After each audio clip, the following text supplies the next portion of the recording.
pal Gersh. Hey Gersh.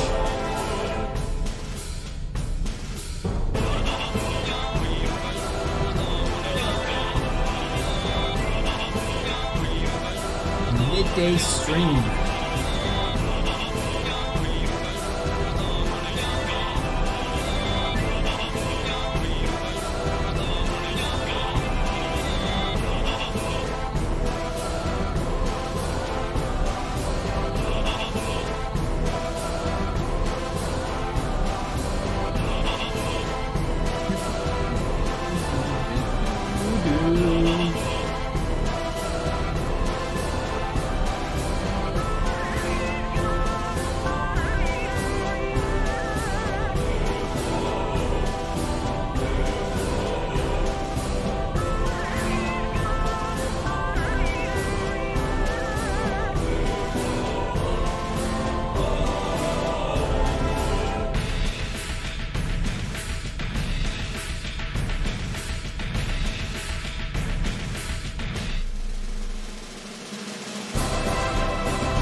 If we can break 100 viewers.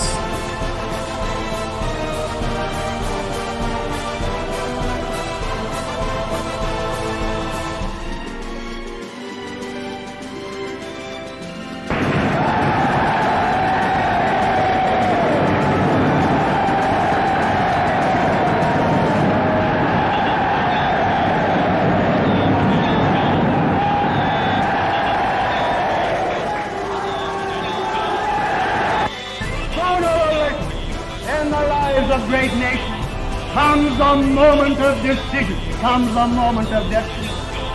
And this nation again and again in the great hours of its fate has swept aside convention, has swept aside the little men of talk and of delay, and has decided to follow men and movements who say we go forward to action. Let who dare follow us in this hour. That is the permanent, the mighty mood of Britain. And I claim that in the ranks of our black shirt legions march the mighty ghosts of England's past, and their strong arms around us, and their voices echo down the ages, saying onward.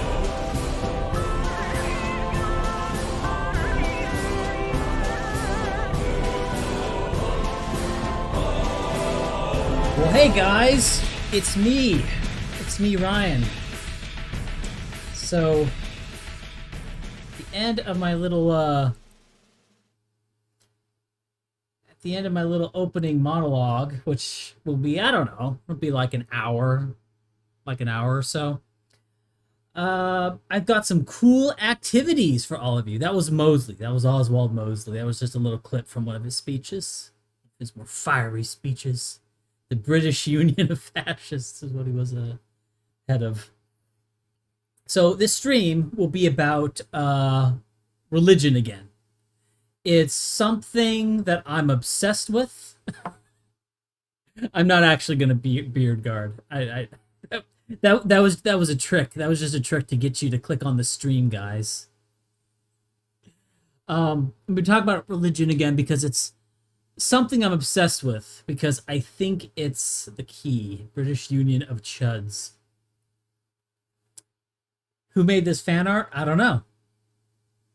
I don't know who made it. It's pretty detailed, huh? Pretty detailed detailed art. So one, I want drama. Well, the problem is, guys, you say you want the drama.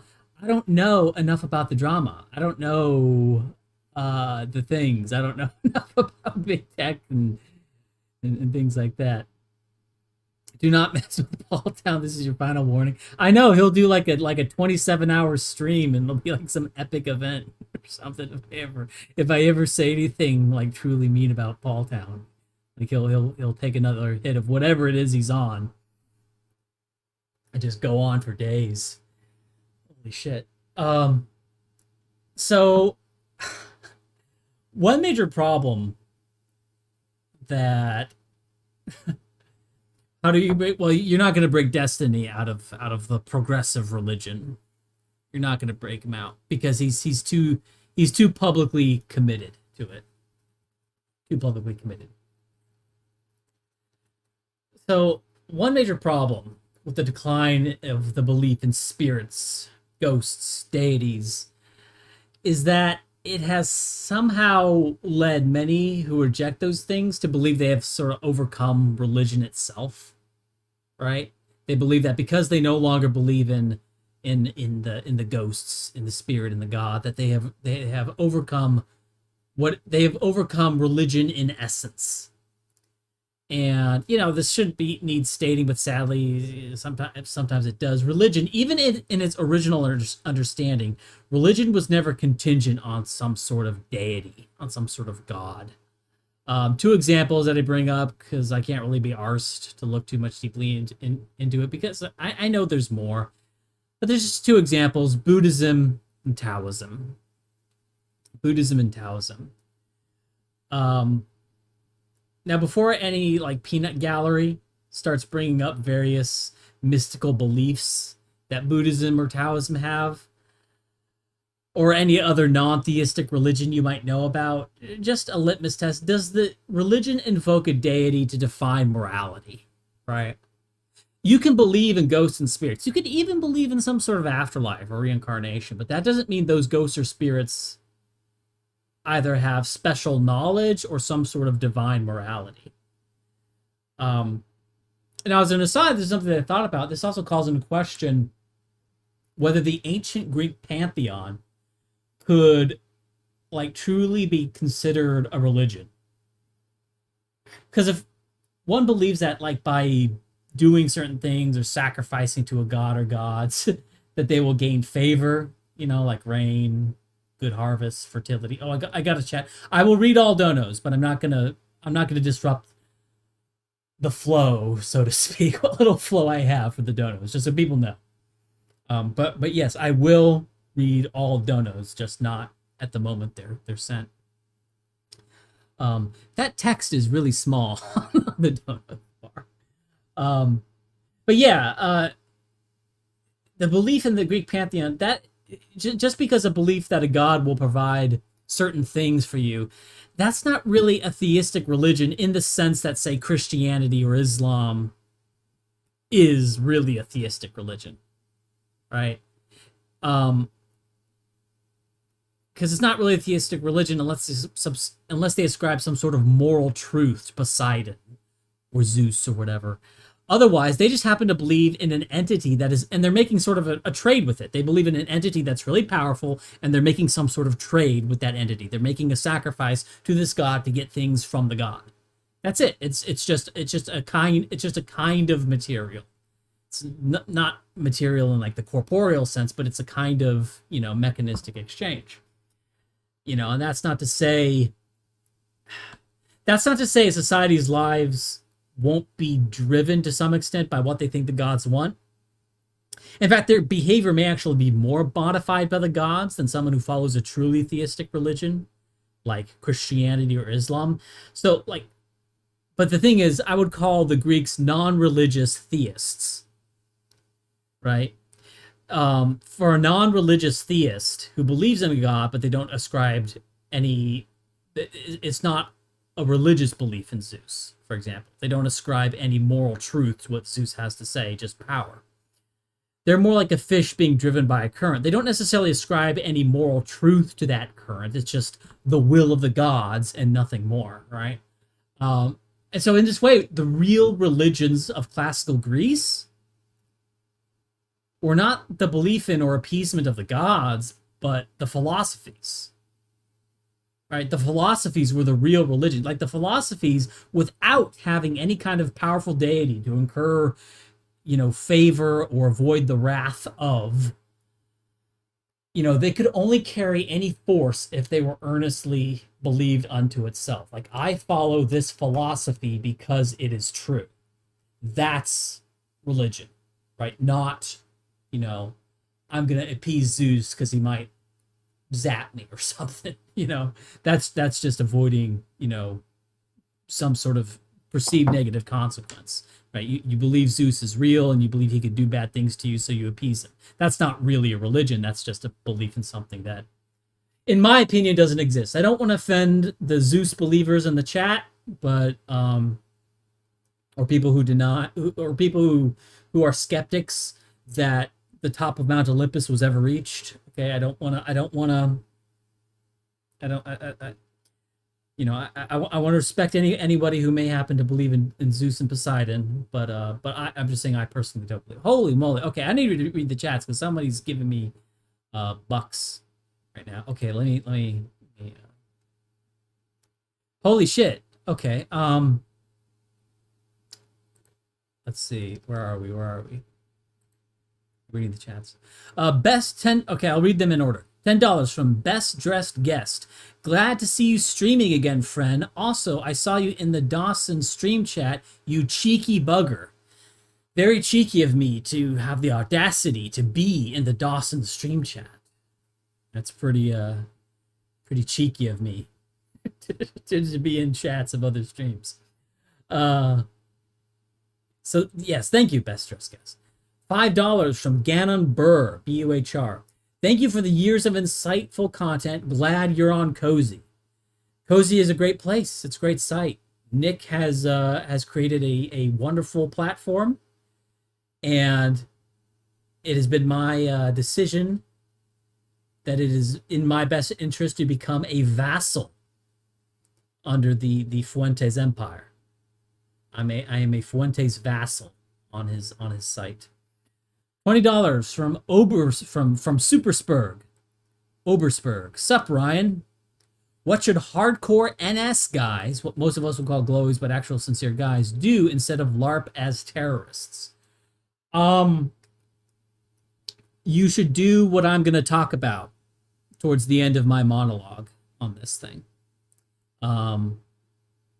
It's interesting you asked that question, but basically sort of towards the end, I actually began to sort of answer. And and to all my little black angels, I actually have a Discord set up. I'm not going to link to it now because I've just set it up and I don't want people going in while I'm. But at the end of this, I'm going to set up I have a Discord channel for the straight ops, for these heterosexual ops that I want to talk about later. Anyway. 7274, just a fanboy on the internet. Do you have plan on having a wife/kids? I need some money.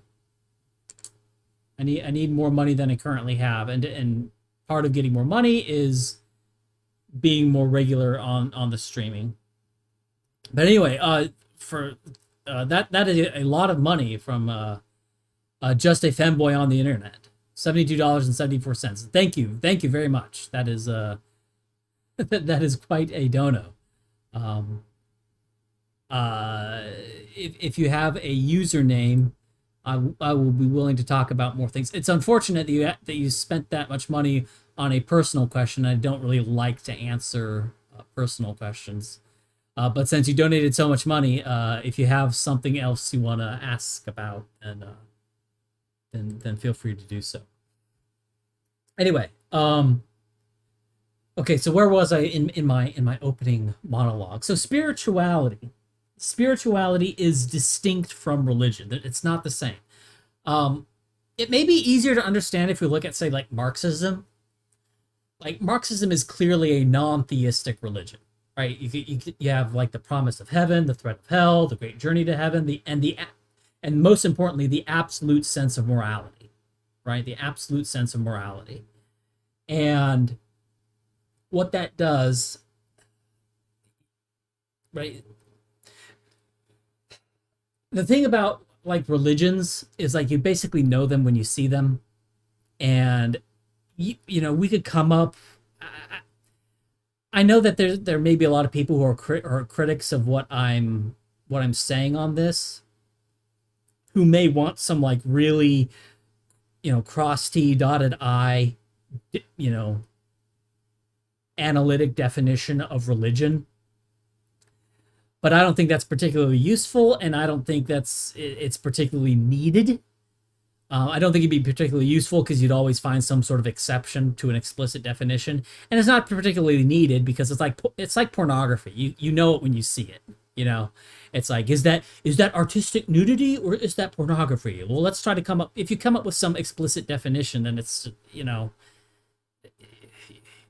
you're just going to have violations of that definition with things that are clearly pornography, or in this case, things that clearly are religion.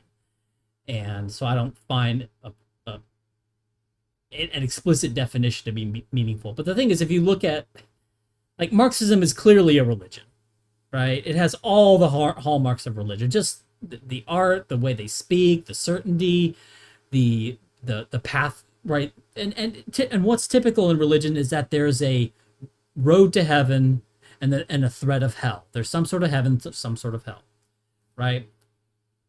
Like with Marxism, the heaven is stateless communism somewhere over the rainbow. Hell is super terrible capitalist exploitation. Oh, but don't worry, Satan is bound to lose, or the capitalists are bound to lose. It's scientific. It's a scientific advancement of civilization through the dictatorship of the proletariat to ultimately the stateless communist society. And so there's there's a Satan figure, but it's certain that he will lose. Right? There's the capitalism, but it's certain that capitalism will fail. Right? It follows the pattern of religions. And Marxism actually came about from Marxism came about late 19th century, but the intellectual origins of Marxism was from an 18th century spiritual family. And this sort of kind of scholastic mystic family of thought was known as economics. It's sort of this esoteric mysticism known as economics. And there's still a bunch of them running around today and causing all sorts of havoc on people. Now, these people who believed in economics, they don't believe in spirits in like the ancient sense of like non-corporeal beings, but more like a set of theorems determining mass behavior, like an invisible hand. Now, modern economics has sort of evolved from this and moved towards being more of an empirical study of human behavior regarding material acquisition, kind of an inferior version of quantitative psychology. There's basically two psychologies for people who don't know. There's bullshit psychology, right? Which what a lot of people think of when they say psychology is crap. They're thinking about, like, for example, the kind of psychology that psychotherapy comes from, right? Which is, or psychiatry comes from.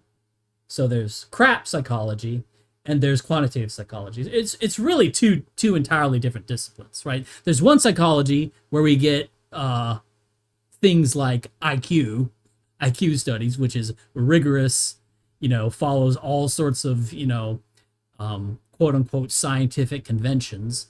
And then there's let's just make stuff up, So it really is two pretty discrete halves, like quantitative. There's quantitative psychology, and then there's woo. And economics is kind of like a low rent version of quantitative psychology, like a much grosser and inferior version of quantitative psychology. So now Marxism and the Austrian school of economics, I would say those two things, Marxism and the Austrians, they remain closer to the original sort of secular spiritual roots of the original economic mystics.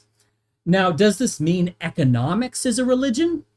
No, of course not. Economics is not a religion.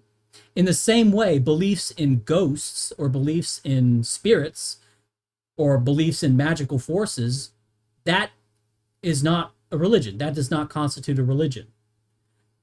Now, one can make a religion based on economics. Marxism, libertarianism, for example. What I would consider religions based on economics. Just as you can make a religion based on spirits, based on non-corporeal beings, such as the Abrahamic religions, right? So spiritual things can be the basis of a religion, but not necessarily. For example, in ancient Greece, they had the Greek pantheon. They believed in all sorts of gods, but that did not constitute the basis of religion. Similarly, people can believe in economics, but it doesn't necessarily constitute the basis of a religion. Whereas in Marxism and libertarianism, clearly economics is sort of the basis of the religion, right?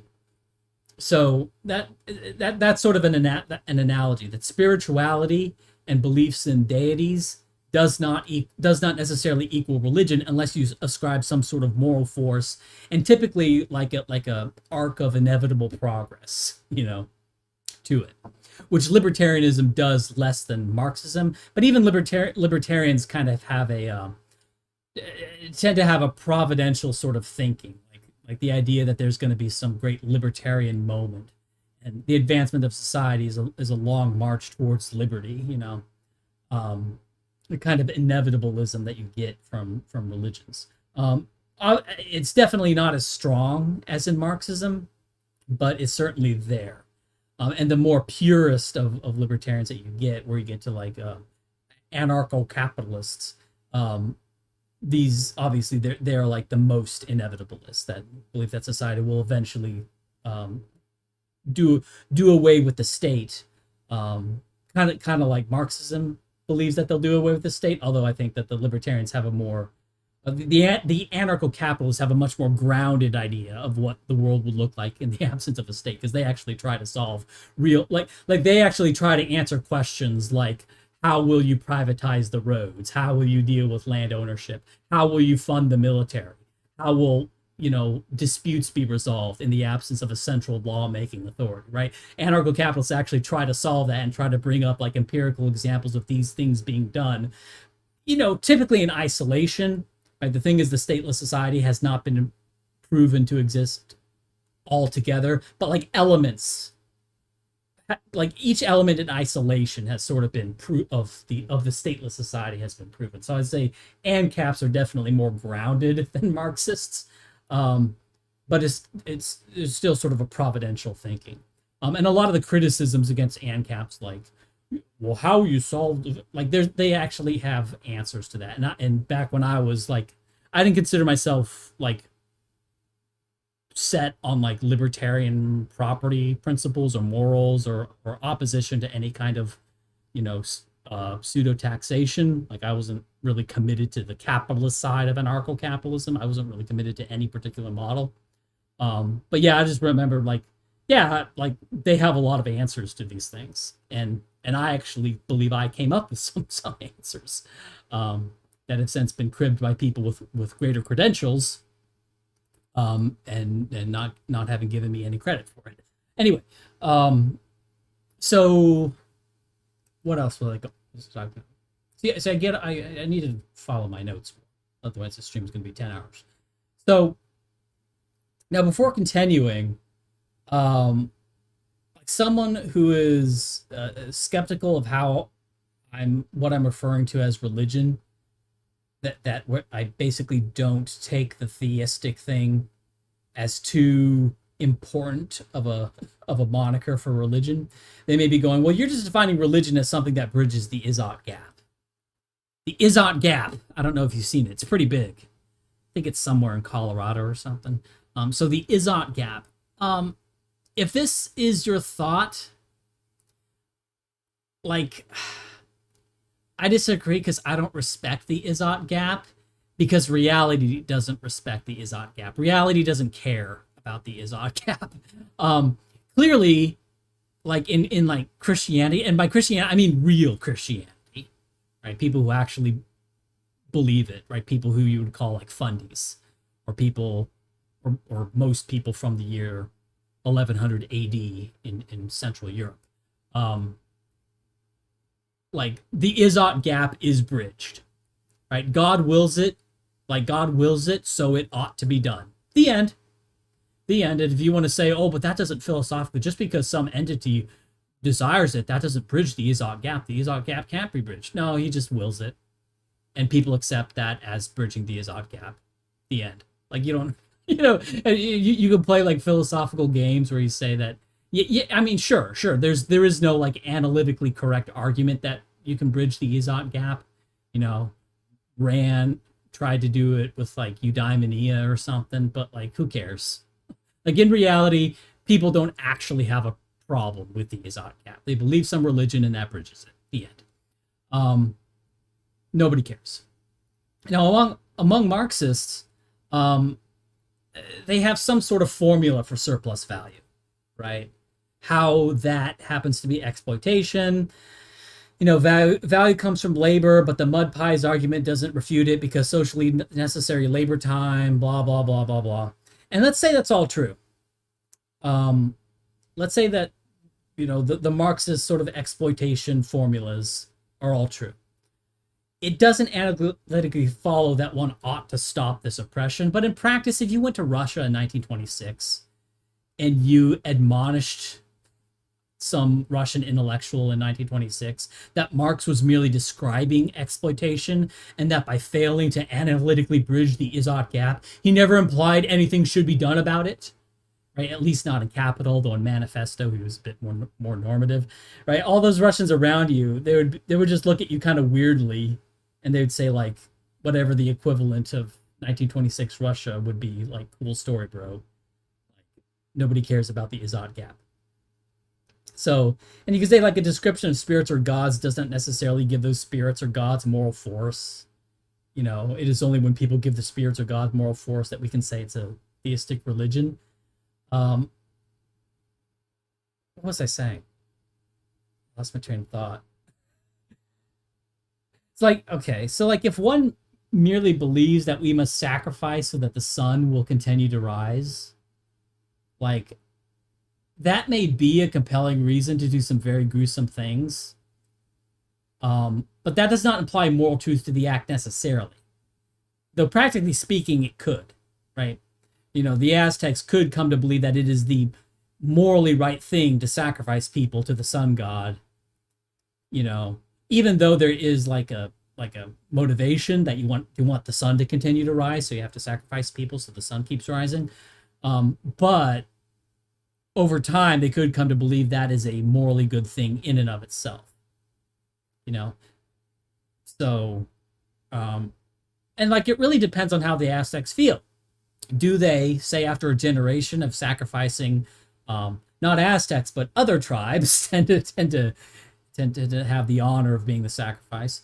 After a generation of sacrificing members of other tribes to the sun god, do they feel that it's morally correct to make such sacrifices? If so, then yeah, then it has become a theistic religion, right? And it's not just a misguided understanding of the universe. Then it really is a theistic religion.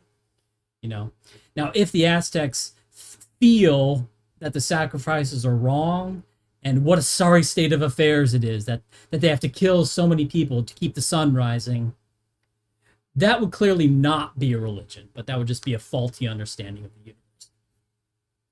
Right? Which isn't to say that even people who are non-religious theists, right, they believe they have to make sacrifices to a god. It's not to say that they wouldn't be hostile if you told them they were wrong and they didn't need to sacrifice anyone. Like, let's say you went out and you killed 100 people. And you killed 100 people in the belief that it would prevent a zombie apocalypse. Like, I got to kill these people because if I don't, there will be a zombie apocalypse. And then some guy comes up to you and says, hey, you know what? You're in error. You are in error. There won't be a zombie apocalypse. And whether or not you kill 100 people. Right, if you're told that after you had already killed those 100 people, well, that might be kind of a hard pill for you to swallow, right? Even if you don't ascribe any objective moral truth to what you're doing, just that you thought that you were doing sort of the right thing in a, more personal, colloquial sense. So, Okay, what else? Religious feeling. Okay, so in the evolution of warfare, let me get my mic a little bit closer. Um, yeah, okay.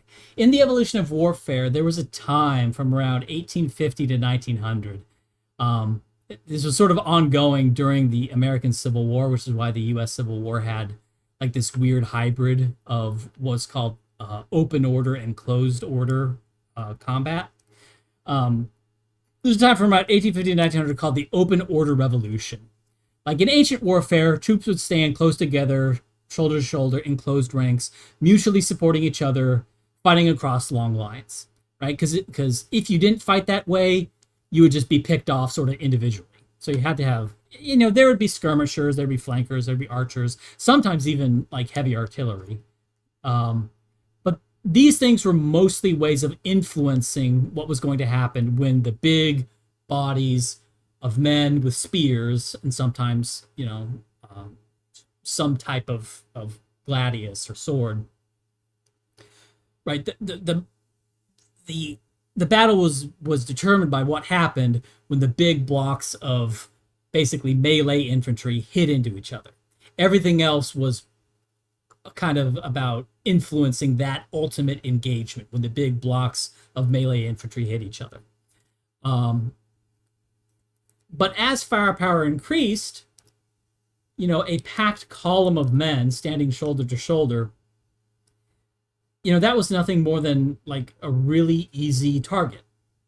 And so formations had to start spreading out as you started to get more and more firepower on the battlefield, until you got to a point where they stopped really being formations in the field at all.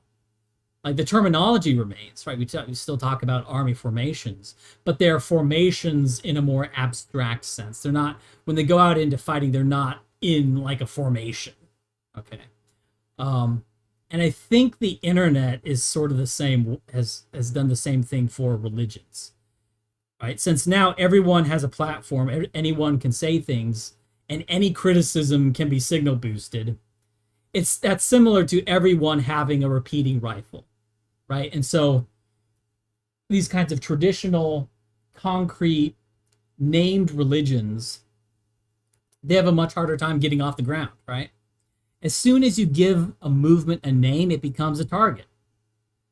Now, for description's sake, everything is given sort of a broad name, like, a liberal, a conservative, right? These are sort of broad umbrellas. But things like objectivism or Marxism, these would be much more difficult to come about today, right? And I think what happened when in the 90s, you had a lot of minor theistic cults or minor theistic religions, pejoratively called cults, and they have had a really hard time as soon as the internet started becoming big, because those are things that have a really hard time surviving a high firepower environment. Christianity itself had a hard time, is having a very hard time in the high firepower environment of the internet. And but Christianity just has so much legacy bulk that it's obviously been able to survive a lot better than things like Scientology, for example. But the thing is, this new high firepower environment dictates the kinds of religions that will come to predominate today, right? So the first thing is that a religion of today cannot be theistic. It can't be theistic. Right? There's too much knowledge about the heavens and the depths, or at least perceived knowledge, right? People believe things about them, right? And no gods found. Too many previously unexplained phenomena are now explained. So not only is so that creates sort of the idea that everything is ultimately explainable in mechanistic terms, right? Not that all mechanistic explanations are correct, erroneously called scientific explanations, but they're really mechanistic explanations. But that the masses believe them to be generally correct, or at least good enough to where they don't need to invoke some sort of non-corporeal explanation. What's the second thing? Oh, the second thing is that the doctrine has to be open order. Right? Like take global warming or climate change as it's been rebranded. So while global warming is in a sort of gray area of being a religion versus just like an urgent material concern, and no, I'm not speaking to the truth or falsity of the propositions of the global warming movement. But the thing is, that's the kind of like the global warming movement is the kind of thing that can survive in a high firepower environment, right?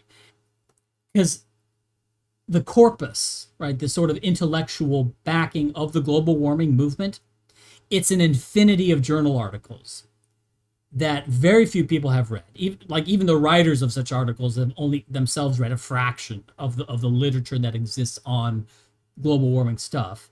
Even fewer understand, and of course there's unnecessary obscurantism in journal articles, as I've talked about before, and if you, and of course I've basically written, I'd call it a book. It's like 60 something word pages. It's basically a book that I show that just because something's published in a journal does not, and just because it's published in a journal and it's obscurantist language that you can't understand, it does not mean it can be replicated or is accurate or anything like that. At the end of this, the House of Wagner found an amazing article on papers on the kinds of papers that get published. So I'll talk about that after this.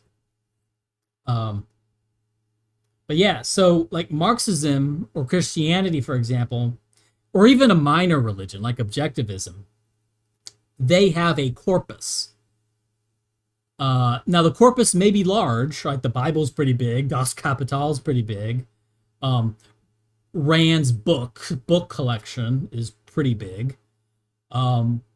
But they comprise a central corpus, and you can read that corpus, and that is objectivism, Marxism, Christianity, Islam, whatever. And thus it's easier to get to grips with it. It's not some arduous process to so much as define what the hell it is you're looking at.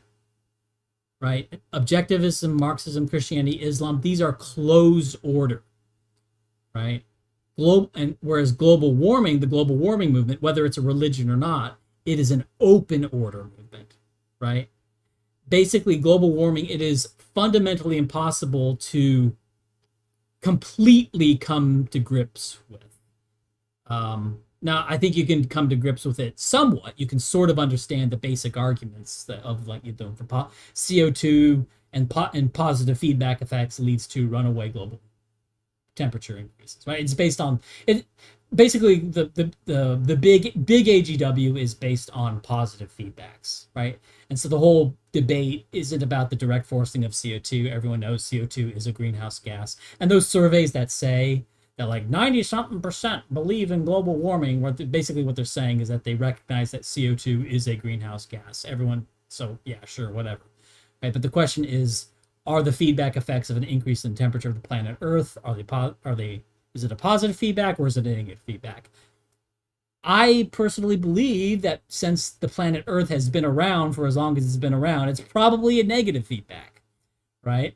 Because if it was a positive feedback, then, there have been events in the past Earth's history where temperatures have increased and never has it led to a runaway greenhouse effect. So my bias is towards a negative feedback system, which is why we're still here.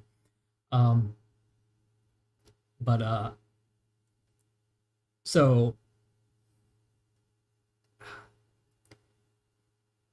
I will say that I am not happy about this development, because I'm not happy about the fact that things all now have to be open order, because open order movements suck. They're messy. They're harder to control. They're harder to attack.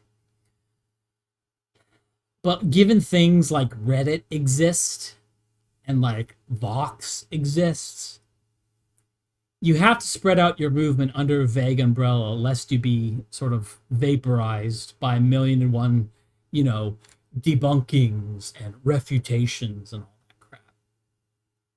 Let me see, do I have any more? Do I have any more white power chats? Let's see. Let's see if we have some white power chats here.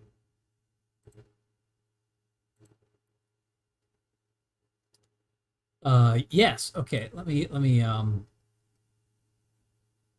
okay, we have some more white power chats. Okay.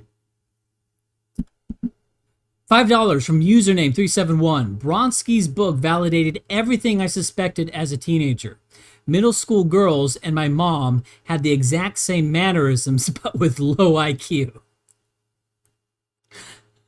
Okay. $3 from Sage. I think it is weird you went on a tirade against Moldbug when everything you say he would agree with or even stated himself before. Maybe you dislike his writing style and that's fine, but I don't think it's worthless. He uses many first-hand sources. Well, okay. I really don't like his writing style.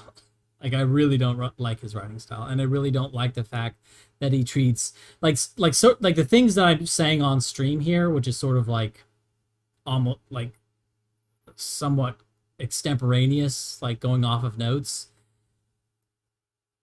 That yeah, he uses some first-hand sources, but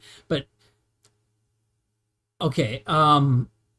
You can go to my Telegram, and there's a document called "Leaving the Cathedral." That's not it's still a working title. I need to come up with a real title because the title I think sucks. But like compare that to like anything Moldbug's written. It's not the same, you know. Or look at I also had a thing called on the perception of oppression. Like, just Moldbug doesn't do the work necessarily to evidence this thing. And what I don't like is the idea that I'm going to evidence what Moldbug just asserted, and then people will go, oh, Moldbug vindicated. Like, when Moldbug himself wasn't the first to say any of the things that he's asserting. Right? There are people before Moldbug who have asserted what Moldbug has said. Right? And then Moldbug said them again. And then me and people like me actually provide the requisite evidence of it, and then suddenly this guy is somehow getting the credit for these ideas that are not original to him. Right? He didn't come up with these ideas, and he didn't provide the hard evidence required to persuade intransigent people of them. Okay, anyway. $3 from Redcoat. What are your thoughts on Keith Woods? In general, I think he does good work. I don't watch a whole lot of his stuff. I saw his thing on the environmental thing on Michael Moore's documentary, and him shitting on, basically Keith Woods shitting on shitlibs for getting mad at Michael Moore for saying that the environmental movement is largely a scam.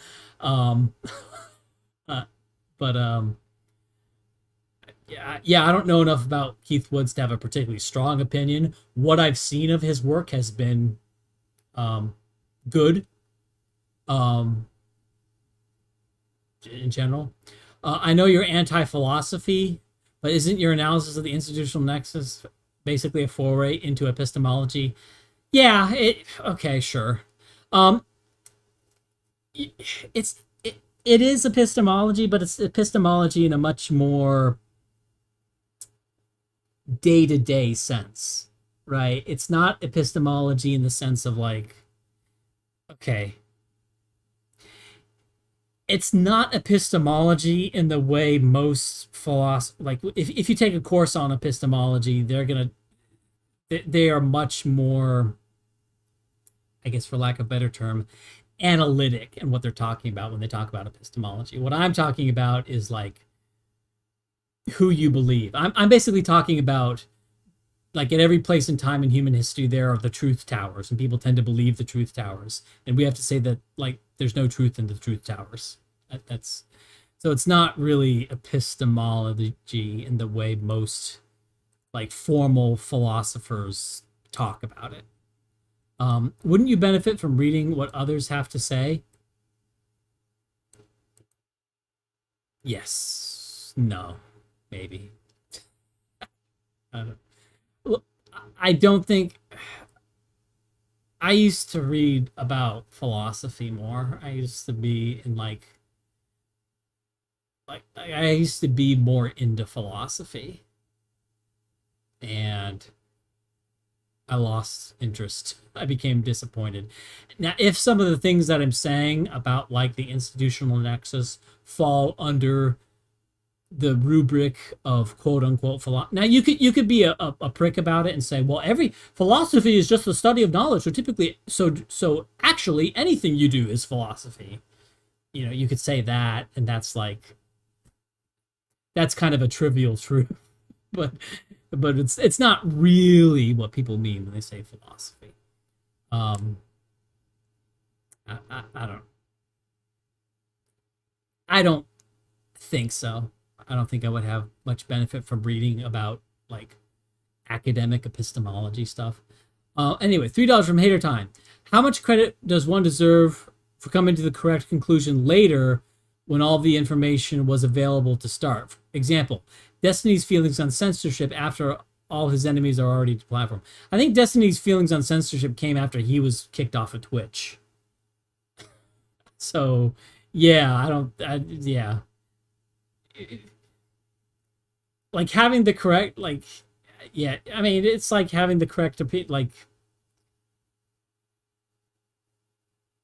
I mean, having the correct opinion after the consequence of the wrong opinion has already happened is, you know, it's trivial. What that basically means is that you didn't have the correct opinion. Now, in Destiny's position, it's a little bit different.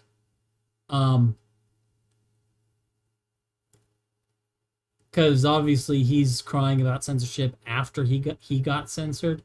And he didn't even need to get fully censored. He still has like full access to YouTube, whereas I have to sort of play cat and mouse with YouTube streams, which means I can't build the channel. And obviously I don't have access to the algorithm in the same way someone like Destiny does. So like, I mean, yeah, obviously he's crying. He's either crying crocodile tears or he's suddenly like mad when it finally happens to him. Okay. So back to what an effective religion has to be today. So number 3. So I talked about the first two. One was the doctrine must be open order. The doctrine cannot be theistic. And the third thing is that the doctrine has to be quote unquote science. And this is something that actually goes as far back as the cathedral schools around 600 AD. This is not a new thing at all. Like Marxism had to present itself as quote unquote science, and Christianity presented itself as a kind of natural philosophy, right? And the way this is done in practice is that you put religion right next to the physical sciences. In the Soviet Union, you know, they have courses on Marxist theory right in the same universities in which they have engineering schools, right? So the actual material stuff is next to the religion, right? And they're put on the same campus, right? You know, like in a medieval cathedral school, you could typically get you could take courses in medicine, natural philosophy, and natural philosophy is like what we would call quote unquote science, law, or theology. Theology is thus uttered in the same breath as medicine and natural philosophy, just as social science or, you know, black studies is right next to the actual, what we might call actual science. I wouldn't call it actual science, I'd call it mechanism, but whatever, you know what I mean. It's right, social science, quote unquote, is right next to actual science in the truth towers. And today the truth towers are called universities. And even the term university, that's a holdover from Catholic, which means universal, right? That's where it comes from. And even things, and I was not like the term professor. That's like the term professor. It sounds like confessor. It always sounded like vaguely, you know, Christian. Like professor seems like a Christian thing, and yeah, it turns out it is. The term professor was always goes all the way back to the origins of the cathedral school, and even the move of universities from being like strictly. Basically, what happened is all the cathedral schools, they didn't go away. What happened is that the core religion that was taught went from being theology to being, social science. They didn't disappear, right? Like Oxford still exists, Harvard still exists, right? Harvard originally was like the old cathedral schools, right? They had theology, and then they had a whole bunch of natural philosophy. They had natural philosophy, medicine, and law. That Harvard was originally that way. Over time, Harvard Harvard didn't like stop existing. It's not like Harvard was replaced by a secular university. No, Harvard just became like the religion just changed at Harvard, right? So in a sense, so what people will say is that the universities have replaced the function of the church. I go further than that. I say no, the church just never left. It's literally the same institution, right? Things like Harvard and Oxford and the University of Paris, like they are what they were since their founding. It's just the religious doctrine changed it, And the thing is, going back to what I was saying before, previous streams about organizations, this doesn't need to be some grand conspiracy for this to happen. Nobody needs to be planning any of this. It's simply that organizations, and a religion is a kind of organization or movement, that those organizations that do things that work win out over organizations and movements that don't do things that work. So without any one person understanding optimal strategy wins out eventually over time, until you get to the final thing that appears as if it's some well-crafted thought control program, right? That's what it looks like. It really looks like it's a well-designed thought control program, but it's not, right? It's just evolution in all things is what it is. So, yeah, that's that. What else? What else do I have in my notes here? Okay. Does it look like we're on the optimal strategy to anybody? No. Religions that work. So moving away from religions, there's a certain religious messaging that works. The first is carrot and stick, or like heaven and hell. Again, Marxist. Heaven is like the heaven analogs, like stateless communism, the end of the workers' dictatorship. Hell will be the unending capitalist exploitation. Ironically, given that Marxism is far less popular than it was in the United States in the 1920s and 1930s, like the modern U.S. economy is actually closer to resembling like Marx's hell, even though there are far fewer Marxists back in the 20s when the U.S. was much less like Marx's hell. Right? Because in the U.S., you're having increases in productivity, but you're not getting increases in wages, increases in real wages, which is why, like, I mean, you've all seen, like, the fact that somebody, in the 1980s could get a job out of high school and afford a home. Right? That's not true anymore. Right? Wages have remained stagnant, and in some ways they've gone down because things like land prices have gone up, housing prices have gone up, right? So real wages haven't gone up since like 1972, at least not significantly, in terms of the amount of hours you have to work for certain things. Now, there's some things that you can't really compare, like modern technology. Things like the internet, things like I'm doing right here, you simply could not do in the 80s.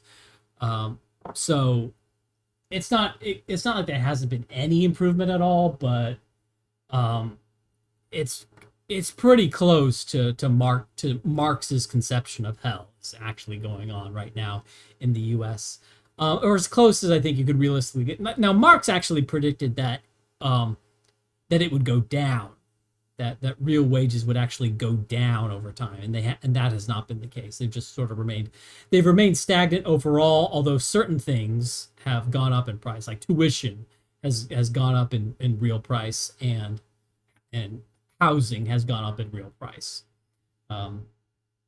Okay, so that's the first. So that's the first thing, the heaven and hell. Now, not necessary to this, but it's definitely a plus, is to have some kind of Satan figure. Hitler, Lucifer.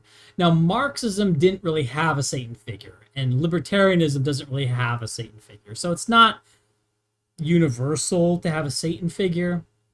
You don't have to have it. Typically, you have demonic individuals that don't rise to the level of a Hitler or a Satan analog. Those are more common, but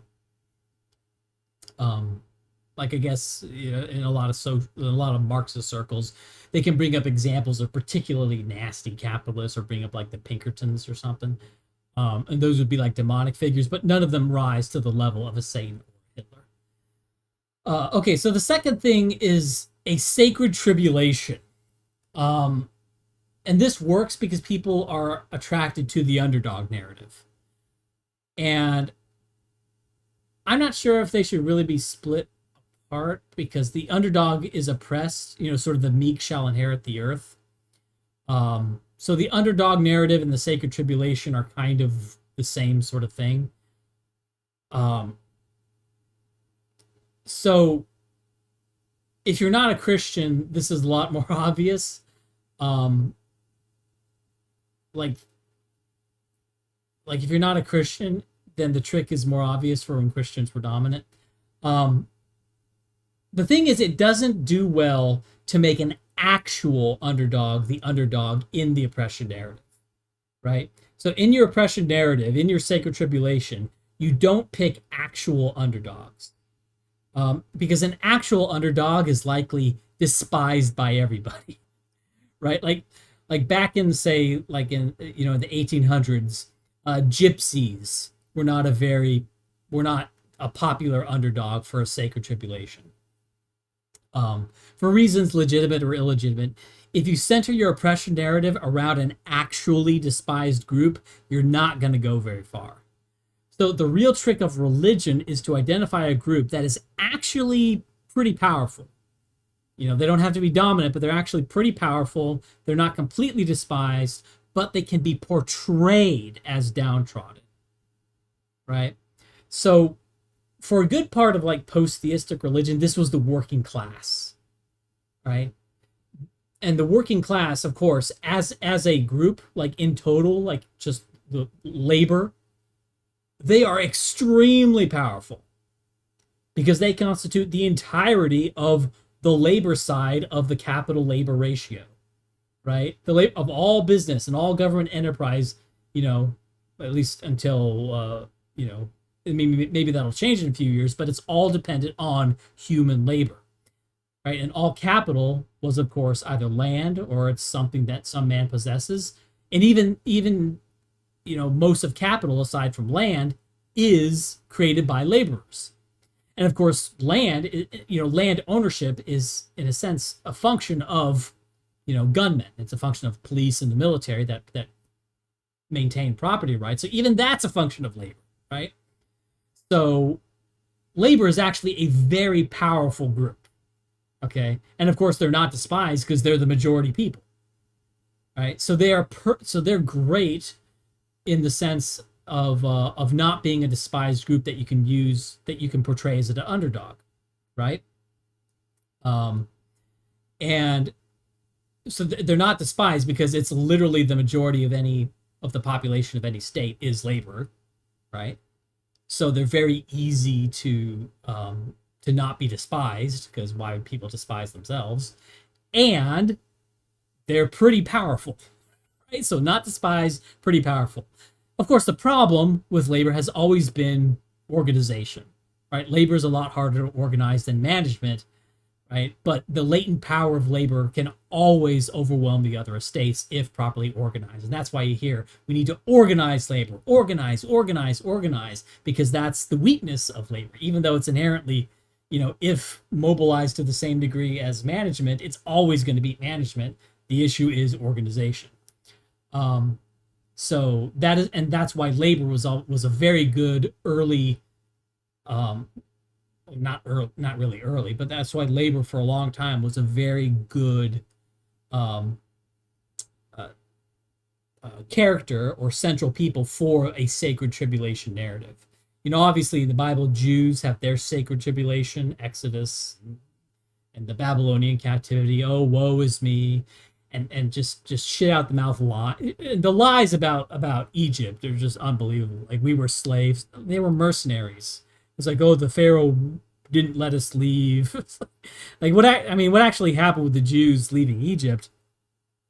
If you read Exodus, they say things like, oh, we traveled through basically the northern Nile Delta, and the people in the northern Nile Delta on our travel to the land of Canaan, they just gave us a bunch of stuff. They just gave us a bunch of provisions for our journey. And then after they gave us the provisions for our journey, the Pharaoh then changed his mind and sent an army out to attack us. It's so stupid. Like, of course, we know, what's obviously happened is the Hebrews, who are not slaves in the normal sense. I mean, slave, whatever. They were mercenaries. They wanted to leave. The Pharaoh said, good riddance, probably. They went through the Nile Delta and started pillaging towns on their way to the Sinai up into the land of Canaan. As they were pillaging the Nile Delta, the Pharaoh went, hey, what the fuck? Sent an army to try to go get them, maybe kill them, maybe do whatever, who knows. And then the Hebrews managed to escape through the Sea of Reeds, blah, blah, blah. You know all that stuff. And you know that the Hebrews, being a band of mercenaries, right, they were not, there were women and children amongst their ranks, but all the men were military guys. So they were not quite the underdogs you might imagine. So when they went into Canaan, it wasn't like a whole bunch of like ragtag petty civilians managed to conquer Canaan by the grace of God. It was literally like, they were kind of like a horde army, basically. They were kind of like an ethnic group that was like an army nation on the march, like the Mongols or the Kazakhs or something. But yeah, anyway. So given that labor is so powerful, how do you portray labor as being oppressed? How do you portray them as being oppressed? And it's really easy. You just compare the living standards of labor and management on a per person basis, right? Just you do it per capita, and you find, oh, look, management has a much higher per capita, amount of wealth, even though labor has more total. Although that may be less true today. So thus the more powerful group is portrayed as David, and management is portrayed as Goliath, right? So now I'm not denying the existence of iniquitous arrangements, like things like serfdom or collusion among capital to keep down wages across industries. I'm not saying that doesn't happen. I'm simply referring to the kinds of groups that are good candidates for a sacred tribulation. And that is a group that is reasonably powerful, but can't be portrayed as weak, right? Blacks, right? And to a lesser extent, Hispanics are very useful in this sense, as they can be portrayed as weak and put upon by referencing their lower standards of living on like a per capita basis, And so what then can happen is that measures taken by whites to sort of be free from, particularly blacks, to be free from blacks, right? These are then reinterpreted and reimagined as forms of oppression. Like no blacks allowed gets converted from a defensive action to an aggressive action in people's minds, right? So, and so blacks go from being like a fairly powerful group that was something like, a third of the population of the South, right? That had to be aggressively like managed and kept away, right? To being like an oppressed and put upon and woe is me sort of group, right? And measures of whites to protect themselves from the Africans then get reinterpreted and reimagined as aggression. So that's how the sacred tribulation of the blacks was formed, and it follows the same pattern as that of the Jews. What's interesting about the Jews is sort of how like, you know, how you have a sacred tribulation that centers around the Jews, but then the Jews were eventually despised, and yet people continue to believe in Christianity. And that was kind of hard. That was kind of a difficult thing, because as more people in Europe came into contact with Jews, like as Jews went through North Africa up into Spain and different. I'm sure you guys have seen the video. Basically, the migration of the Jews through Europe, which is basically they get expelled from everywhere in Europe until they end up in an area known as the Pale of Settlement, which is basically like the Pripyat Marshes, right? Where land nobody wants, and it's like, okay, Jews, you go there, right? Like nobody wants Jews in their kingdom, and they basically get kicked out of everywhere. And of course, we know 1917, Tsar Alexander the Third, I believe, opens the Pale of Settlement, right? And then like a year later, the Bolshevik Revolution. So yeah, it's like, oh, I guess that's why they had the Pale of Settlement. Um, but but it's interesting with Christianity. They sort of always had this problem, in that Jews are, they weren't like at the outset of Christianity. Most people in the Roman Empire didn't really know what about the Hebrews or the Jews. They didn't really know about them, and so having a sacred tribulation centered around the Jews, it could sort of take root. But then as Jews move, these actual Jews who are supposedly like the people of this sacred tribulation, as Europeans come into contact with these Jews, they, now there's kind of a problem, right? Because you have this text where Jews are sort of the central people of a sacred tribulation. And so Christianity has to like sort of, well, it's not really about the Jews. That's the Old Testament, And of course, Jesus said something about the Old Testament no longer being, what you have to follow anymore. And so, I'm not particularly interested in like theological truth as much as I am of the fact that if most Europeans knew about Jews on day one, when Christianity was first being spread into Italy and the Church of Rome was being founded, if they actually knew about Jews, Christianity probably never would have taken root. It's the fact that Jews really started to arrive in Europe en masse later, that I think allowed Christianity to ever take hold. Because if Europeans who were, either pagans or believed in some sort of secular philosophy at the time, if they actually knew what Jews were like, having a religion that was formed from a Jew, Jesus, and for whom Jews were like the central people, and part of the revelations was that the tribes of Israel would return or something. That was like the most important thing. I don't think it would have sold. I don't think Christianity would have sold if Romans had extensive contact with Jews. But by the time the Europeans started having extensive contact with Jews, Christianity was already pretty well established. So,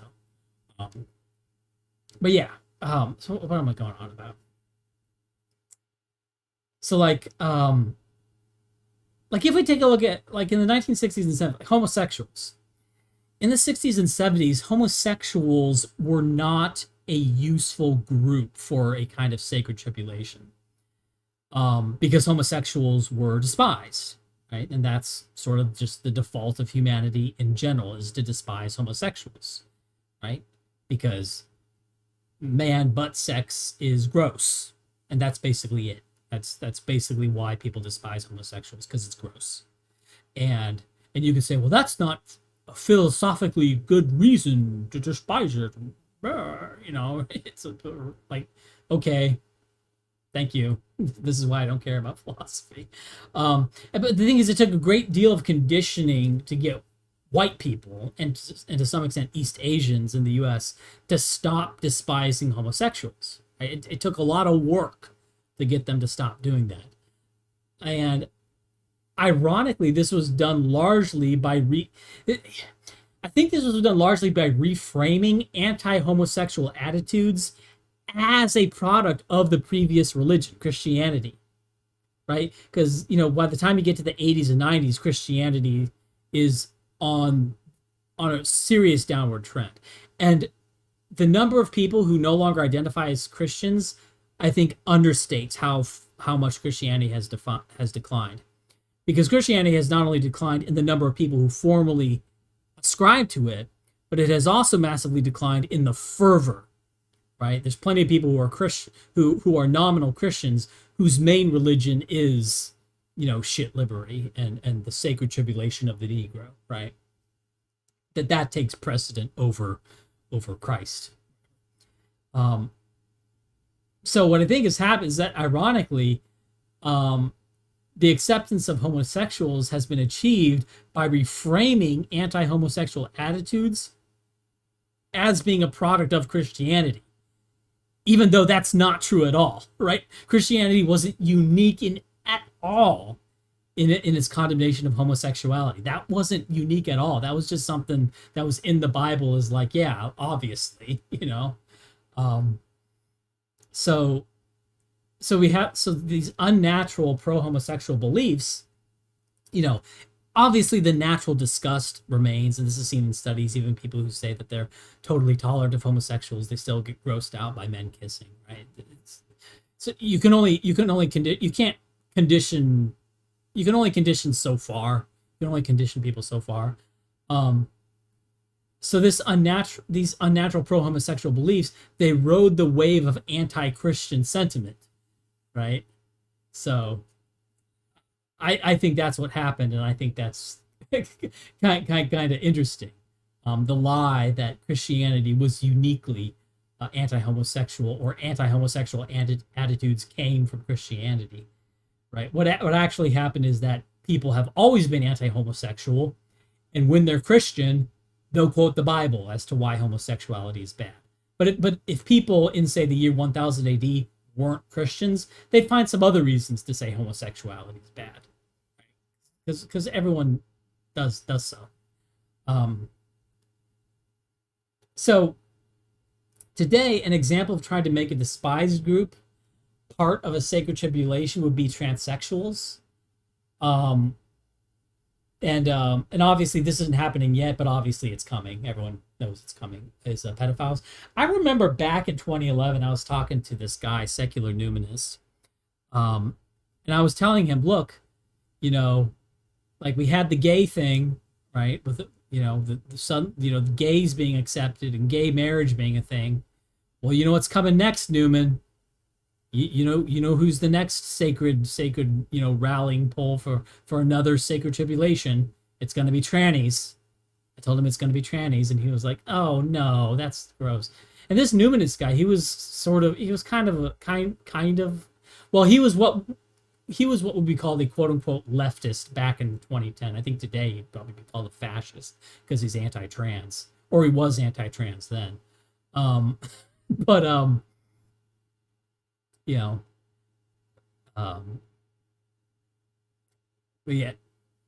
that's sort of interesting. So obviously transsexuals is sort of the despised group that is being pushed forward, part of the sacred tribulation, and they're doing the thing where anti-transsexual bigotry, they're saying that's a product of like the previous religion or something.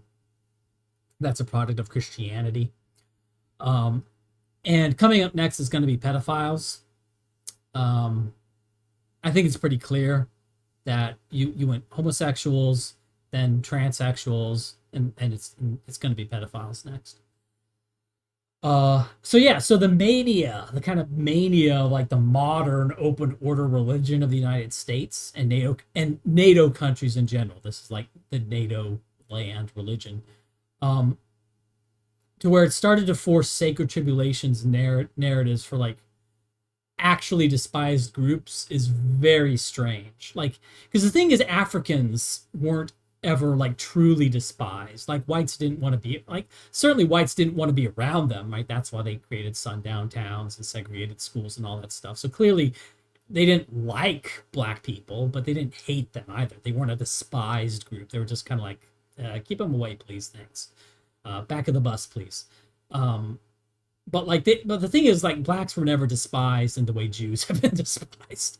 Um, yeah, but so, and the thing is, they didn't do this in the 60s or 70s, right? They didn't push sacred tribulation narratives for actually despised groups. They pushed the sacred tribulation narrative for the Africans, you know, um, and so like Africans in the U.S. at the time actually constituted about 15% of the U.S. population, a higher percentage than today, believe it or not. And they were certainly close to as powerful as any particular white voting bloc, if you were to break down whites by ethnicity, or if you were to break down whites by sort of, you know, electoral profile, like blacks being sort of a monolith. The black voting bloc, like the African voting bloc, was certainly as powerful as any white voting bloc, if not more powerful than any single one, right? And so as part of a coalition of, say, Northeastern whites, Northeastern whites for whom their knowledge of Africans is sort of theoretical and rose tinted, as opposed to being based on experience, as it was for whites in the South, who developed very negative views of Africans. Kind of like whites in South Africa, they have, being in contact with the Africans, they what do? They set up segregation, right? Whereas all the whites in England and in France, it's like, oh, why are you so mean to the blacks? Of course, because they don't actually live there. They don't actually have to deal with reality. They're thinking about these people in more of a theoretical sense, right?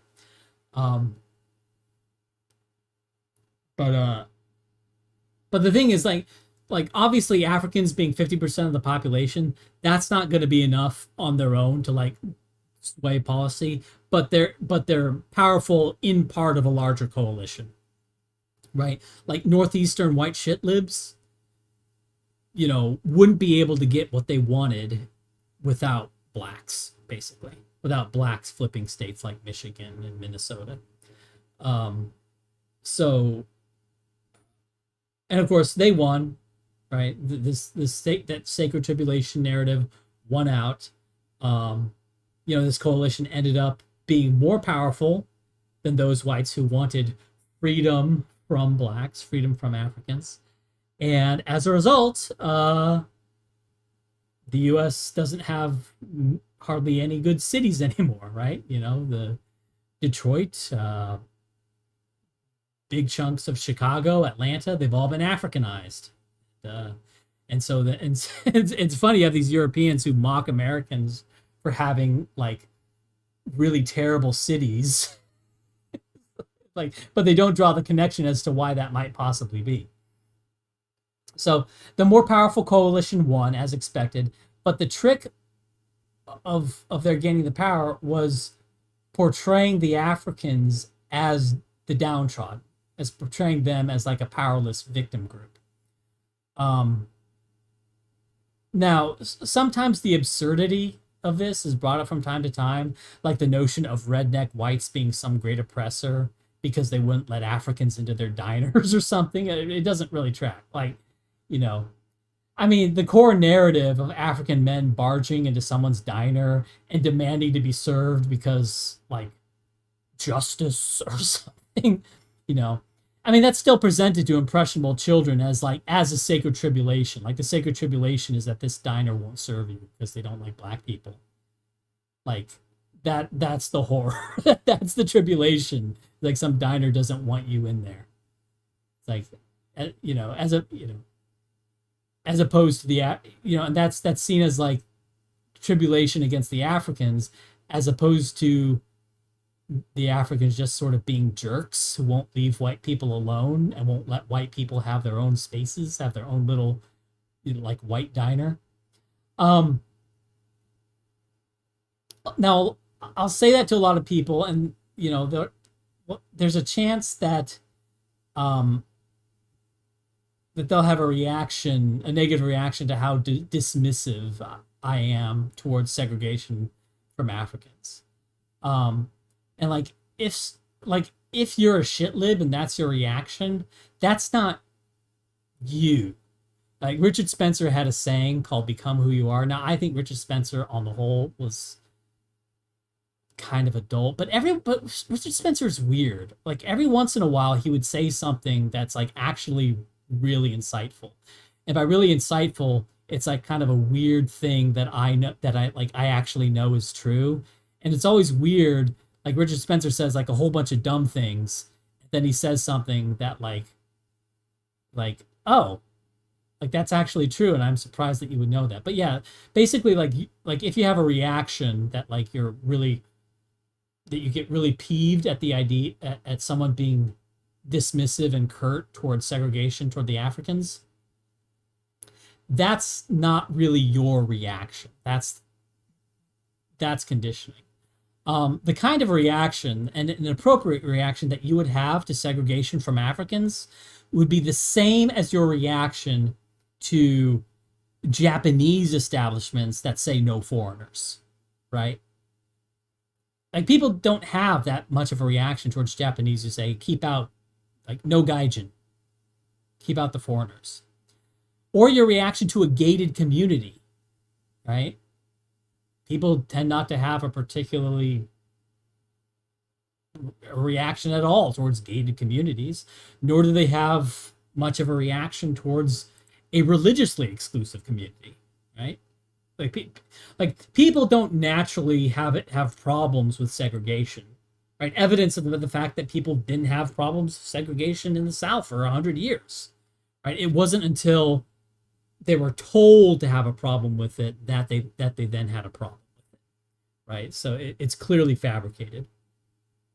So, you know, now there's a chance like now here's what a shit will do in reality is what they might say is that, oh, well, I feel just as negatively towards segregation towards the blacks as I do about other kinds of segregation, like or they may try to say that segregation towards the blacks has more of like a negative historical context or whatever, you know. But what they're doing is for that is they're pretzeling in order to maintain consistency, right? The reality is that the shitlib doesn't actually care about segregation per se, right? They don't particularly care.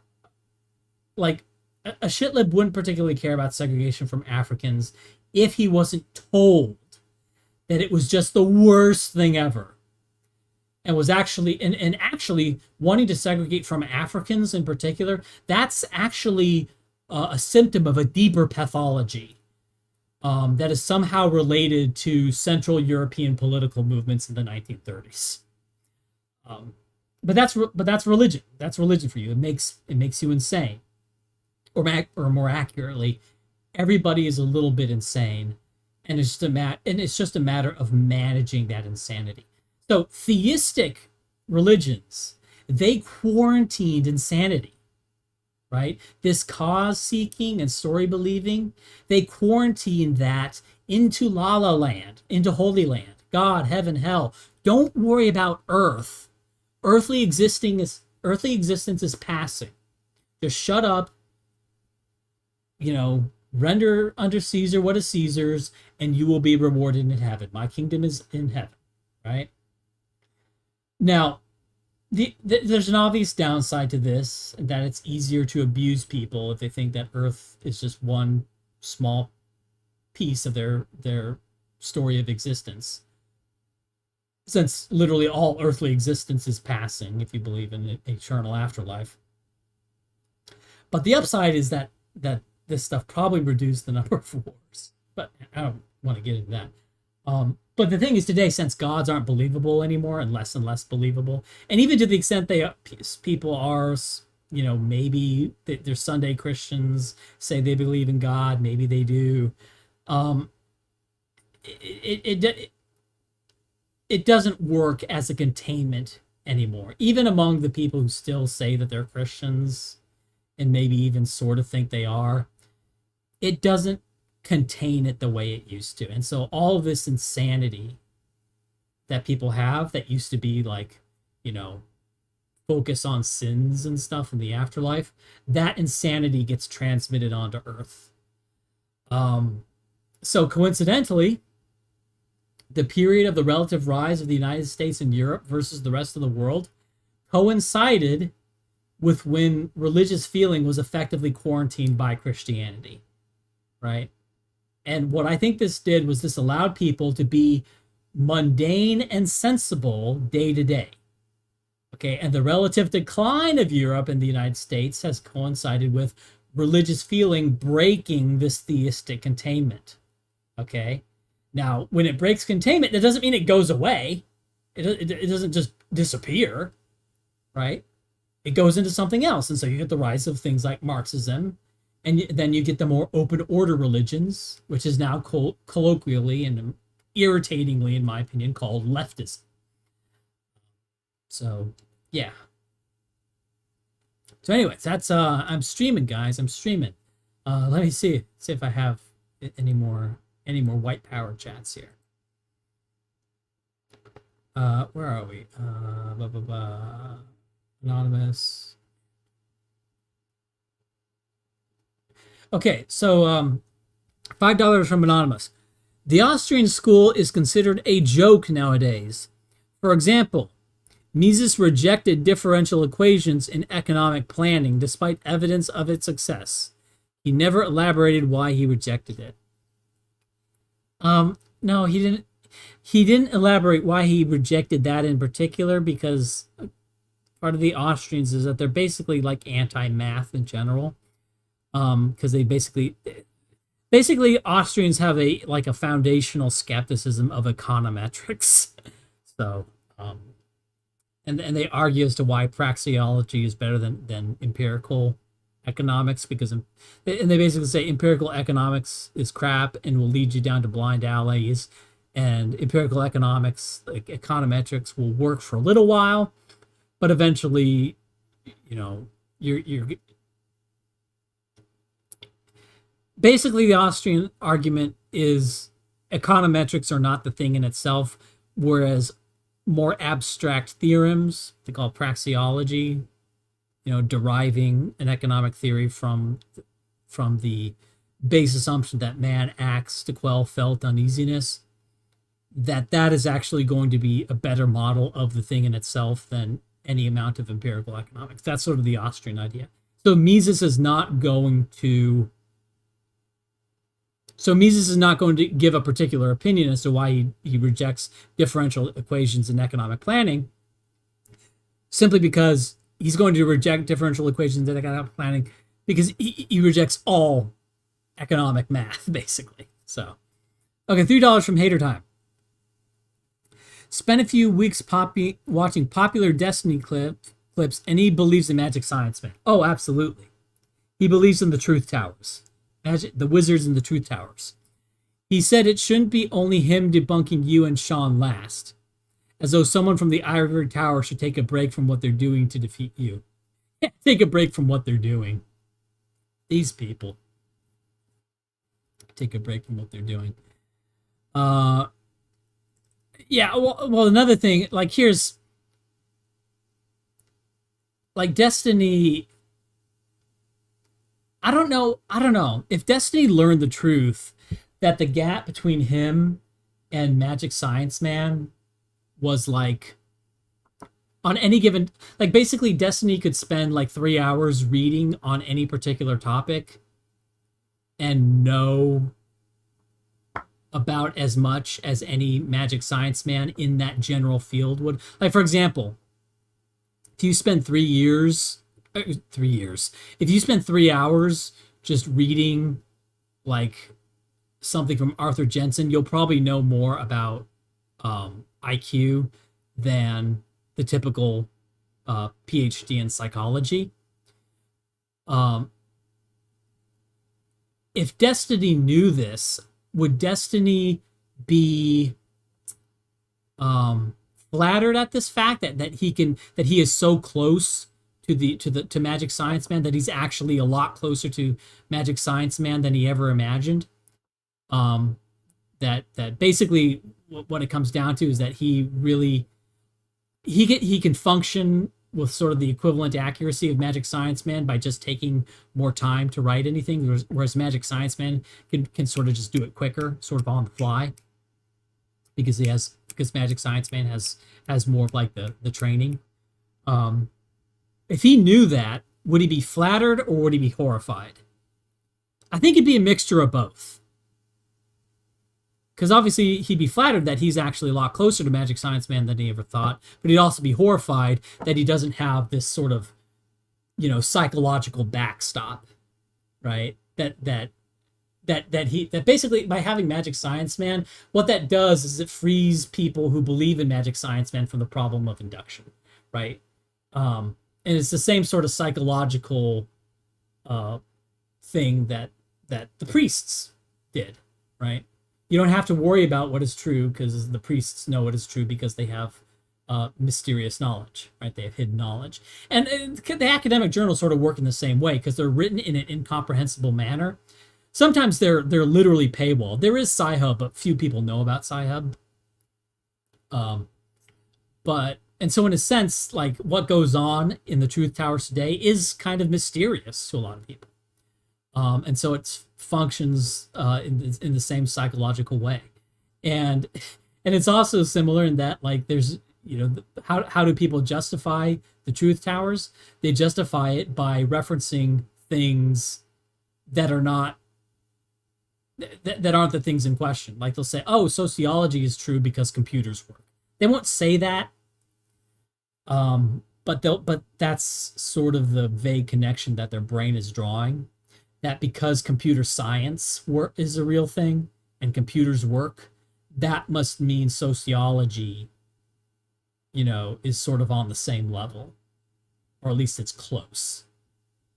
And that's the same trick that goes back to the Middle Ages, where you put medicine and natural philosophy in the same cathedral school as you have theology. Right? It's the same trick, and the same thing was done in the Soviet Union. You had Marxist theory being taught right alongside biology, and it's the same stupid trick. And unfortunately, there's a certain class of people at every point in time in history that fall for this trick, and they're a menace. Anyway, thank you, Telegram.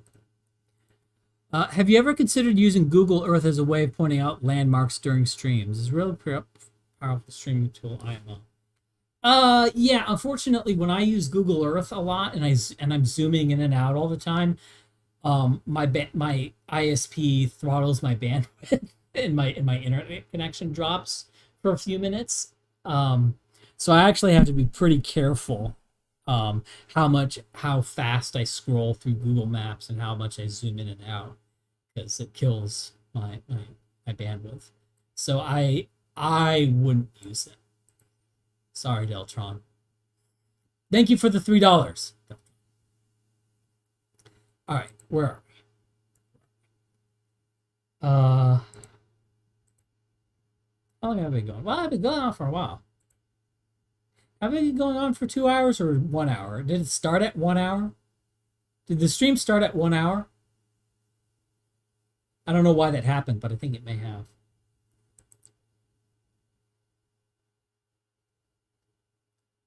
Restart the stream, Ryan, so we can all hear the replay. No, because then people are going to click off and they won't come back. Trust me. I know. I have experience from videos where you split up the video. People don't watch the second video. You're better off making one long video, because, like, if the video ends, then it's like a break in the action, and they go, oh, I'm interested in something else now. And so they'll go click on something else. So no, sorry, I can't end the stream. Okay, so something I've thought of is that at the moment there seems to be a great opportunity to seize several key issues that have sort of been left on the floor.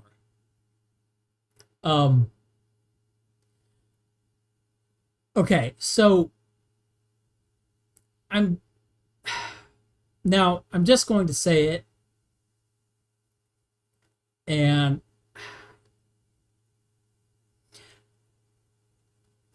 I don't have faith in the America First moniker, because, okay, I'll explain why. So first off, like, America, like, okay, let's talk about America. So for America, there are no racial or lineage standards, right? Heavens no. Like a racial standard for American, or a lineage standard that you have to be descended from these families to be an American. Like, obviously that doesn't exist. In fact, that's like the most evil thing that could be. That's like the worst thing. That's like the greatest sin, is a racial or lineage standard. So to be an American, there is no racial or lineage standard. Is there a religious standard? Theistic, non-theistic, what we call ideology? Is there any kind of standard of creed to be an American? And the answer to that is no. There is no standard of creed to be an American. You can believe the Constitution, not be a Constitution. You can be a Marxist. You can be a founding fathersist. You can be whatever. Okay, so there are no religious standards. There are definitely no wealth or competency standards to become an American. You know, I think at one time when states were more in charge of naturalization, that they did have wealth or competency standards, but that's not true anymore. I mean, they're bringing in boatloads of just Somalis, and the government's putting a sticker on them saying American. So there's no competency standards, there's no wealth standards, there's no religious standards, there's no racial or lineage standards, and okay, and I know the people watching this here, but for the average person who may see this stream, you may think those are good things. You may think it's a horrible thing to have a racial or lineage standard. Fine. You may think it's a horrible thing to have a religious test for citizenship. Fine. Religious or religion, I also mean like non-theistic, non-theistic. I mean like a theistic religion or an ideology when I say religion. You may think that it's good to not have that standard. Fine. You may think it's good to not have a wealth standard. Fine. You may think it's good to not have a competency standard. Fine. But then you have no standards, and American means nothing. Right? So what's the point of American? You know, if you're saying that there shouldn't be any of those kinds of standards, okay, but then stop caring about American or America, because it's not a thing. Right? Unless you're saying, well, I love the government, which nobody does, so shut up. So what is there? There's nothing. I guess dirt. I really love this particular soil on the planet. I mean, it's fairly well endowed with natural resources, but other than that, there's no people aren't emotionally attached to that. So, like a group as petty as Mensa. Now, I think Mensa is retarded. I think the high IQ society, I think that's stupid. But that, as stupid as Mensa is, that's more meaningful than America or American. Anyway, so the thing is, if you and I think that is a very important criticism that we have to make, is that American doesn't mean anything anymore. Because we're entering a world where whites are going to be a minority. It's going to happen. And we're going to have to start being more like, we're going to start to have to be more partisan. And not partisan in the sense of Republican Democrat, but partisan in the sense of like partisan,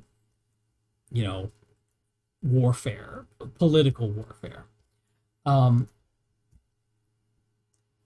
So when you identify with American, you're first of all not only denying yourself that fundamental criticism, right? You're basically taking a potential argument out of your quiver, which that American doesn't mean anything.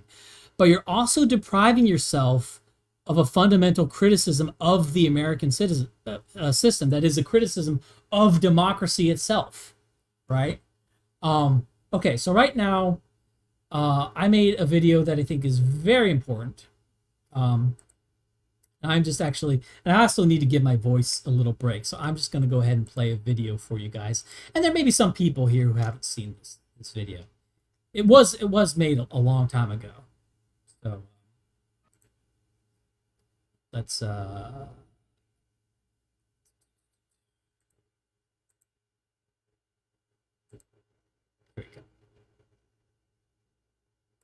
we go, guys.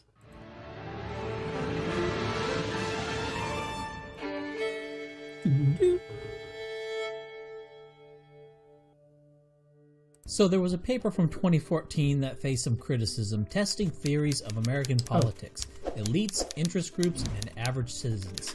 And they looked at 1,779 policy changes from 1981 to 2002. In 2015, Martin Gilens did a follow-up where he looked at 2,245 policy changes from 1964 to 2006. And what these guys found was that policy changes were driven entirely by elite opinion and to a lesser extent by special interest opinion. According to them, average citizens' preference had almost no effect on policy change. Whether the average citizens 90% opposed a policy or 90% supported a policy, it still had about a 30% chance of happening. With economic elites, the story is radically different. If they all oppose something, it doesn't pass.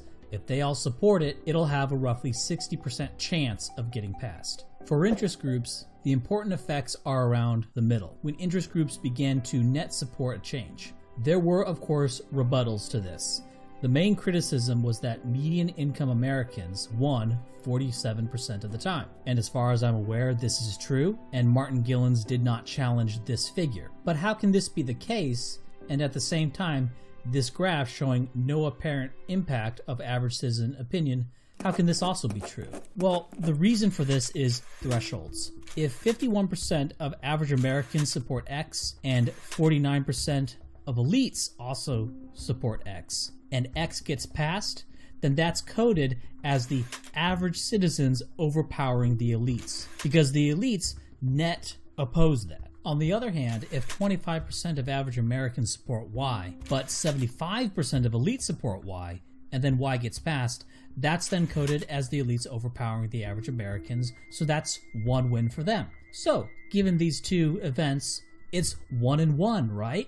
The average Americans and the elites are each winning about half the time, right? Of course, doing a straight win-loss criteria is grossly misleading as it hides the margins on each issue and doesn't fully capture the power rating of each group. What Gilens did was take a threshold, comparing instances in which 75% of elites or 75% of middle income people either supported or opposed a law. The first comparison was looking at policies they supported. When the affluent strongly favor a change, but the middle income doesn't strongly favor the change, it gets passed 55% of the time. If both the affluent and the middle incomes strongly favor something, it gets adopted 49% of the time, which would indicate a negative effect of middle income support. The same thing is seen when the affluent don't strongly support something. If the middle income also don't strongly support it, it gets passed 29% of the time.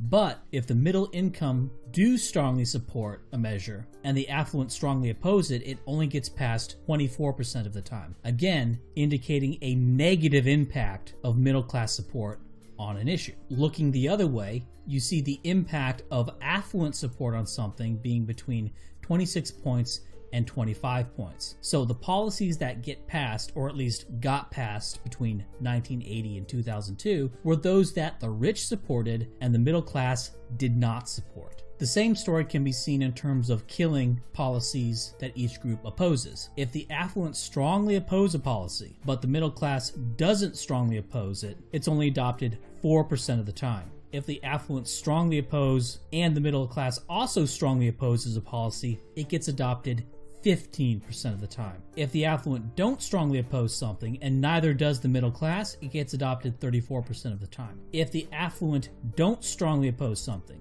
but the middle class does strongly oppose it, it gets adopted 40% of the time. Again, indicating a negative impact of middle class preference on policy that gets adopted. A follow-up was done in 2015, which expanded the number of policy changes analyzed to 2,245 and the year range to the years 1964 to 2006, and there was no significant difference in the results. Now, this finding made a bit of a splash at the time, back in 2014, but then just kind of went away. People forgot about it and went back to electoral politics, including me. I heard about this paper at the time, I thought it was interesting, but then I just sort of forgot about it. Trump supporters who have been paying attention are actually disappointed that Trump isn't getting his agenda passed, even though Trump's actual policies are pretty popular. So Trump should be getting most of his agenda passed, right? But it's not what the elites want. The elites want a financialized economy, a compliant labor force. But after reading Gillen's 2014, Gillen's 2015, I recalled this other paper I read on how regimes classified as autocracies respond to shifts in public opinion. From elections, information, and policy responsiveness in autocratic regimes, Mike Miller looked at what he classified as electoral authoritarian regimes. These are regimes which have elections and representatives, but the executive operates independent of any other branch. They're functionally a dictatorship, but they have a Congress as kind of an appendix. This unique situation allows for us to see an executive that doesn't have to legally respond to a Congress, but still gets the information of an election, which is salience-weighted public opinion. In Miller's analysis of 269 elections in 86 countries from 1975 to 2004, he found that a 20% loss in legislative seats for the Autocrats' party corresponded to a 0.26% increase in education spending and a 0.29% increase in social welfare spending. A 20% increase in the seats of the ruling party corresponded to an increase in military spending of 1.65%. Now, with these countries classed as electoral authoritarian regimes, they're starting with much lower levels of education and welfare spending than the US is at now. So I don't think it would be appropriate to use these metrics as an indicator of policy responsiveness in the US. Moreover, the US doesn't have as wild electoral swings as most other countries do, which I think is due to the US really being something like 7 or 8 countries averaged together, with each one of them thinking they're the real America. But with Gillen's, it appears as if there is no effect of popular opinion on policy outcomes in the US. Whereas with Miller, it appears in these electoral authoritarian regimes, the regime is actually more responsive to public opinion than the US federal government. And suddenly I'm reminded of one of Hans Hermann Hoppe's arguments for monarchy. As a politician, you're an actor within a government. You are not intimately tied to the general health of the country. In fact, if you're a senator, you can gesticulate and claim that you had nothing to do with anything bad that happened or anything perceived to be bad happened in the country. Even as president in the US, you can say your ability to act was constrained by the Congress or the courts, that you inherited a mess from the other guy, that you only had 4 or 8 years to implement your plan. And maybe it's really true. Maybe there really is no single actor or group of actors that you can blame in the US. The buck doesn't stop anywhere. But if you're, say, Pinochet, and you have total ultimate control over everything going on in Chile, well, if something goes badly, there's no one else to hide behind. You can't blame the Republicans or whatever because you're the only ones in power. In the US, you can pick a side. And then if anything goes wrong, it's either because of the other side, or if your policy was implemented and that went wrong, well, it's because of those lousy Democrats corrupted the policy, or the Republicans crippled Obamacare. It wasn't really what we wanted. There's all sorts of games you can play. The system is sufficiently complicated that you can always find some plausible out. So the buck never stops anywhere. So non-sham electoral politics, or what we think of as non-sham electoral politics in the US, it diverts your energy away from the things that could actually challenge the regime and redirects you down the blind alley of electoral politics. Here, run around in this little idiot box a bunch, hit the pads, tire yourself out. Okay, you elected Donald Biden or whatever. Yay, you won. Oh, better luck next time. Now back in your cage. In other electoral authoritarian regimes, the public knows that the elections are a sham. But what if you had an electoral authoritarian regime where the public was well and truly conned and truly believed that elections mattered? Well, you'd have a level of control beyond any dictatorship, because at least open dictatorships now have the burden and the odium of being a dictatorship, and have the policy buck stopping at them. And while direct action is the only way to throw out a dictator, at least the public knows this fact. And the fact that in these banana republics the population knows the elections are shams is possibly why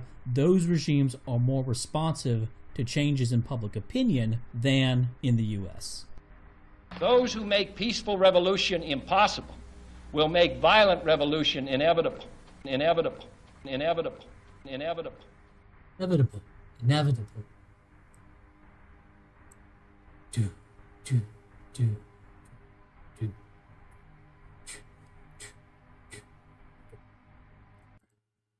That is that. All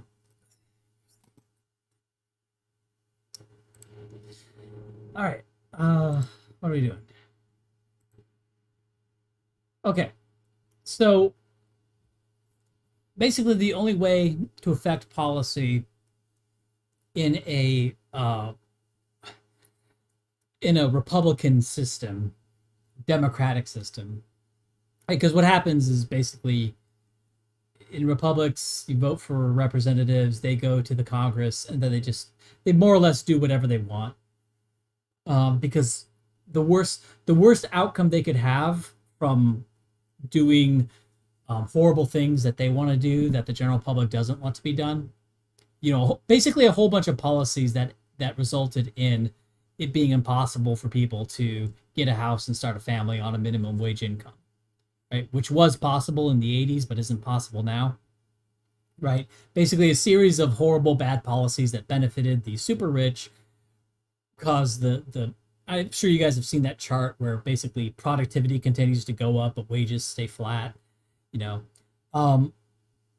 like the very broad strokes is that's all a function of politicians doing stuff that the public doesn't want, but getting away with it. And the way they're able to get away with it is that they hide behind elections. Elections serve as kind of a release valve, whereas in dictatorships, you don't have that release valve, right? So in Russia, Russia is we would call it an electoral authoritarian regime. They technically have a Congress, but like not really.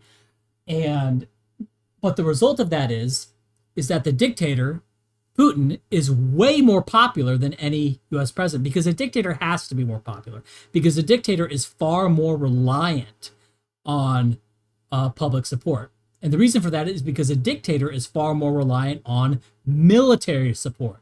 And what is the military made up of? It's made up of average Joes, average dudes. I wasn't trying to say average Jews. I was actually sort of merging in my head average Joes and average dudes. So okay. And because the military is made up of like average Joes or average Ivans, the military is like part of the public, right? And so public opinion is very closely related to military opinion. So the dictator is very much interested in public opinion. He has an incentive to care about public opinion because so as a result, a dictator is actually much more popular typically than democratically elected presidents. So he's much more popular, but on the other hand, there tends to be much more political violence in dictatorships. The reason for that is because there's no elections, right? There's no release valve. The only way to get any political change in a dictatorship is through political violence. It usually doesn't work, but it's the only possibility, right? Now that's also, but what I'm saying is that's also true in quote unquote democratic states. It's just that people have the illusion that elections can influence policy, or that public opinion can influence policy, when it cannot. Ultimately, the only way to change policy is through violence. And you could think whatever you want about that, but violence or institutional takeover or bribes. Basically, like if you can manage to take over the truth towers then can tell the politicians what to think, and then they'll implement what you tell them is the truth. Because you control the truth towers, you control all the funny hats, and by funny hats I mean the funny hats people wear at graduation. You control, what you have to do to get those degrees, and you control what is the degree truth stuff, which then determines what the senators believe, because that then determines what is intellectual opinion.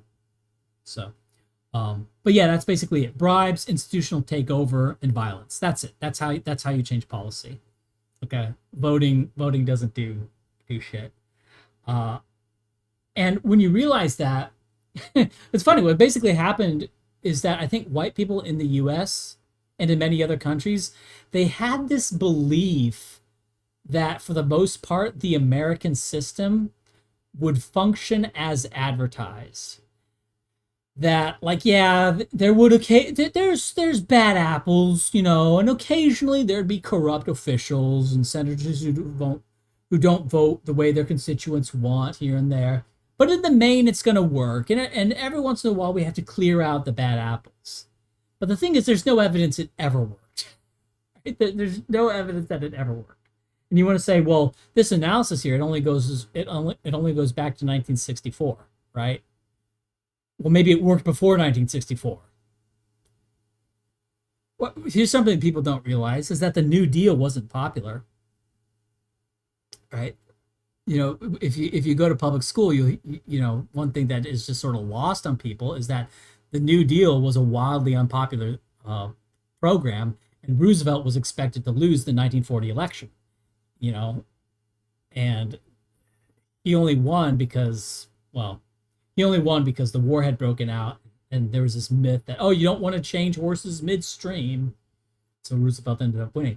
But the more important point of that is that that the New Deal was unpopular. So basically the government was doing a whole bunch of stuff that, whatever your opinion on maybe you think that that things that were the New Deal programs, like whatever.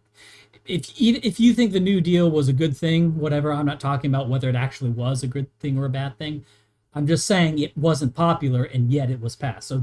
So clearly, to some extent, this stuff was being done, you know, at least in the 1930s. So this goes back at least as far back to the 1930s. I think it goes back to the founding. I think it goes back to the tax on spirits and carriages, which led to the Whiskey Rebellion. Right. Basically, I think this dynamic goes back to the founding. We don't have good evidence. We don't have like a nice little study like this guy did for going back to the founding. But I see no reason to believe it wouldn't. I don't know what's so different. I don't know if the situation is so radically different at the founding that they would less likely be able to get away with unpopular things. We know they got away with the taxes on spirits and carriages, like right after the revolution. So it's, I mean, that's just one example, but it seems like this has always been the case. That it's not broken. It never worked in the first place. It's not like it worked and then stopped working. I mean, that's technically possible because we don't know much before 1964, but there's no reason to believe that. Basically, there's no compelling evidence that it ever worked as advertised, right? And so what happens, but the thing is, most white people for all this time have believed that it worked, or at least mostly worked, that the American system functioned as advertised, that it was in fact democratic. They ended up being wrong. And whites in the US have lost to people who kind of never had faith in the American system ever.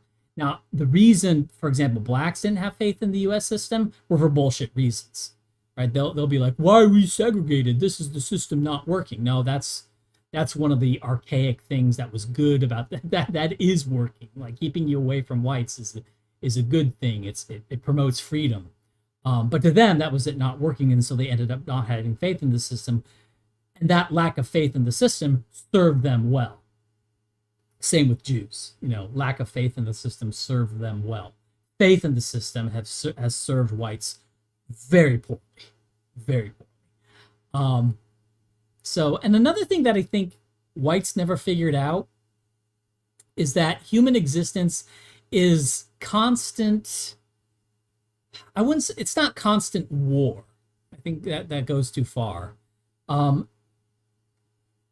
But the line between politics and war is subjective. It's certainly constant violence or threat of violence, right? So, like taxation. Take taxation. whether or not you personally perceive taxation as an act of war, it's a function of how legitimate you view it.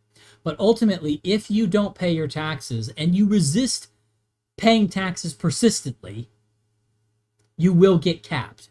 And by resist persistently, I mean when the cops come to arrest you for not paying your taxes, you say, I'm not going to pay. I'm not being arrested, because part of, if you submit to being arrested, you're basically submitting to the idea of taxation. So if you resist persistently, you will get capped. Like ultimately, and that's the reality of all laws by a state. The reality is that all laws are ultimately enforced by you getting capped at the end, right? This is Molyneux calls it the gun in the room, and it's just a reality of the state that, you know. And the thing is, they'll do enforcement of those. They'll start by sending letters, and then they'll, you know, they may try to work through the banks to get you, and if that doesn't work, they'll send guys to your house to try to maybe talk to you. Then they'll send guys to arrest you, and then if you resist arrest, they'll kill you, right? Ultimately, it's sort of an inverted pyramid of enforcement by the state, but ultimately they will kill you, right? So ultimately, all of society is predicated on the threat of being killed, and this would be true in a stateless society as well. This is something that I kind of disagreed with like the ANCAPs, because I talked about things like, yeah, you have to pay to subscribe to a legal service, or else you'd be an outlaw, in which case anyone can kill you, you know. And you have to subscribe to a military service, or else, you know, you could be kicked out of an area for being a free rider for defense or something. And that is, you know, and that was, I guess that's sort of a fundamental disagreement with the ANCAPs, that there is no escaping the gun in the room, right? That's a fact of just human existence. Or before guns, the spear or the bow, whatever. So, you know, you think of another one, like being made to go to school. Okay. And this is not a matter of whether you agree with it. Maybe you think mandatory schooling is good. I don't. But let's say you think it's good.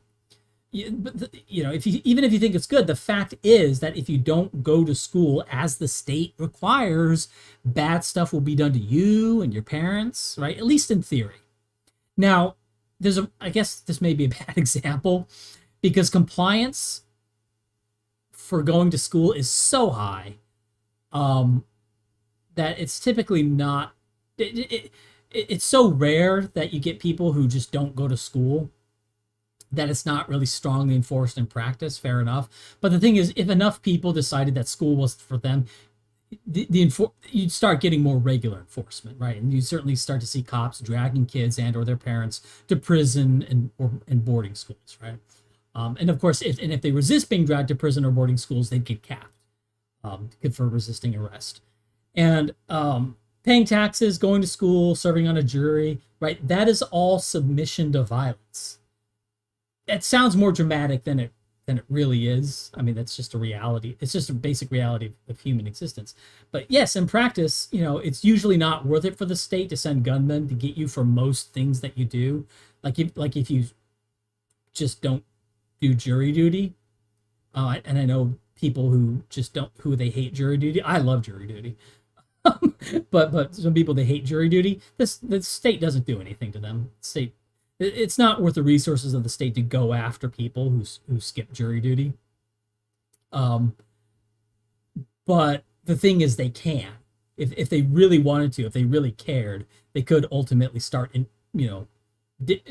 being more of a dick and enforcing jury duty, and that would ultimately end with people being capped if they fully resist, if they resist to the end. You know, it ends with a bullet in your head. Resistance to the state ends with a bullet to your head.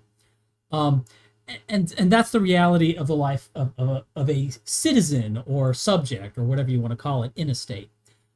But how different is that really from a treaty forced by one state on another? Right? Like, how different is that really? Like, say, like vassalage of a state to another state. Vassalage of the citizen within it. What is a citizen? It's like a one-man vassal, right? Or tribute. like the horde governments would demand tribute from other states. Even the United States kind of basically does that by forcing the dollar as the reserve currency. That functions as a kind of tribute from Europe to the United States, also from like Saudi Arabia to the United States. And when Saddam was going off the dollar, I think that was one of the reasons he was invaded. I don't think it's the only reason, the petrodollar. I think the invasion of Iraq, there were a whole bunch of reasons, but the petrodollar was a reason. I see a lot of people try to poo-poo the petrodollar argument for the invasion of Iraq by bringing up other reasons, but that's obviously fallacious, because yeah, it doesn't have to be the reason. It could just be a reason. But yeah, but by forcing governments to hold dollars as the reserve currency, that's a form of tribute from other states to the United States. So basically the US is exacting tribute from these other countries, and they're using that tribute to build up the military. So yeah, so the United States has a situation that's kind of similar to, you know, the Mongol Tatar hordes, is that they're using tribute from other states to fund a large standing army, which sounds kind of cool until you realize that the United States is totally gay, that the religion of the United States is like black men and butt sex. So yeah. Now, and the thing is, like, this would be true, like even if there were no cops, like, property rights would be maintained by fear of direct action from citizens. You know, personally, this is another thing. This may be a topic for another stream. Is why, like, is my view on cops and how cops. It's not a clear-cut thing whether the existence of cops either increases crime or reduces crime. Because as soon as you have cops, once, like, if you go from an area that has no cops, all protection and all, like, enforcement of any conception of law, you know, either formal written down law or sort of informal, you know, like caveman law, or just, you know, there's kind of like a natural law among humans. Like, there is natural law. Like, the idea of ownership, the idea of homesteading, like, these are sort of natural evolutionary conceptions that humans have had. Like, active use ownership of land is sort of like innate in humans. But anyway, so if you didn't have cops, you would have like all sorts of local enforcement of law, right? And you'd also probably have a lot more diversity of law. But as soon as you bring in cops, now you have now anyone who tries to enforce law, now they become a criminal, right? So basically, when cops enter an area, they basically destroy sort of grassroots law enforcement. They basically eradicate it in a stroke. All right. It's possible that having like a professional police force will be more effective than local law enforcement. That's possible, right? But see, that's like an empirical question.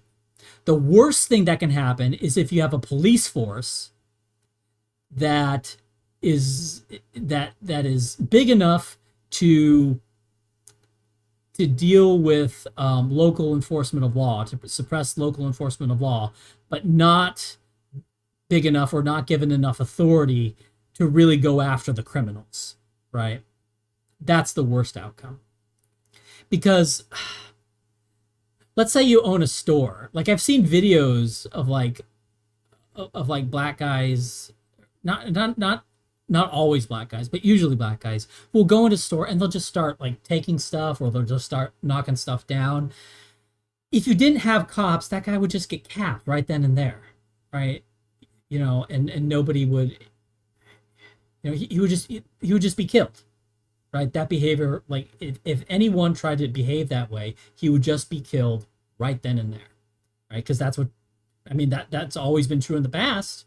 Whenever you have a marketplace and someone's, you know, steals anything, they, you know, Right, famously, it was common in the Arab world for them to just cut off your hand.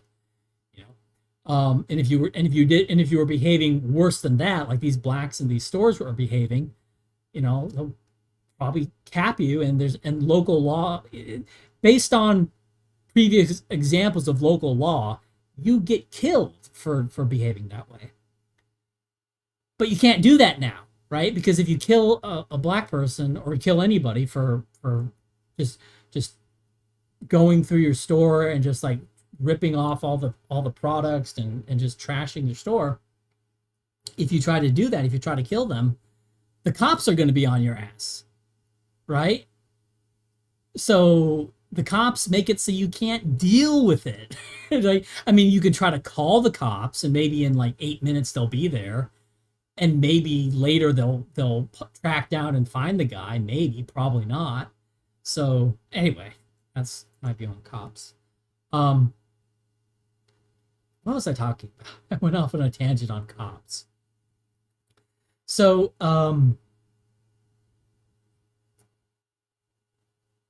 okay. So I'm sorry if I'm sort of repeating myself, but like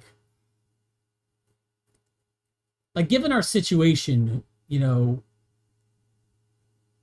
like we are, quote unquote, we are dissidents, but like, if I may be so brash, we're not, like, we don't have the arguments, we don't have the right arguments for a dissident, I guess, movement, if I could be so grandiose. So first off, like I've said this a whole bunch of times before, I'll just, like, terms left wing and right wing, they're a losing frame, because what that does is it makes it seem like there are two teams on a field fighting each other, like two, maybe not totally evenly matched, but fairly evenly matched teams fighting each other, right? That's not the situation at all. Not at all. And saying such things makes it seem like, quote unquote, both sides are like equally fair targets. Let's say, for example, charges of hypocrisy. The thing is, there is a singular unifying shit-lib narrative. This is actually sort of an amazing trick that they pulled. Is that basically the whole shit-lib movement? It's an open, or they've managed to gain the defensive advantages of an open order movement, but the offensive control of a closed order movement. Right? If you want an example of that, look at Ukraine. Look at how quickly they managed to get like everyone to be lockstep anti-Russia and pro-Ukraine, just so fast. I mean, that is closed order levels of control. And yet, if you try to attack the systems of control, shitlibs will go, oh, you're attacking science itself. You're not attacking a particular religion, even though it has the same level of closed order control as a closed order religion, like objectivism or Marxism. They've managed to sort of pull the wool over everyone's eyes that they're not a closed order religion, that they're open order. They're not a religion. They're just science itself. It's actually kind of impressive, from a propaganda tactic standpoint, and it would be cool if it weren't so gay.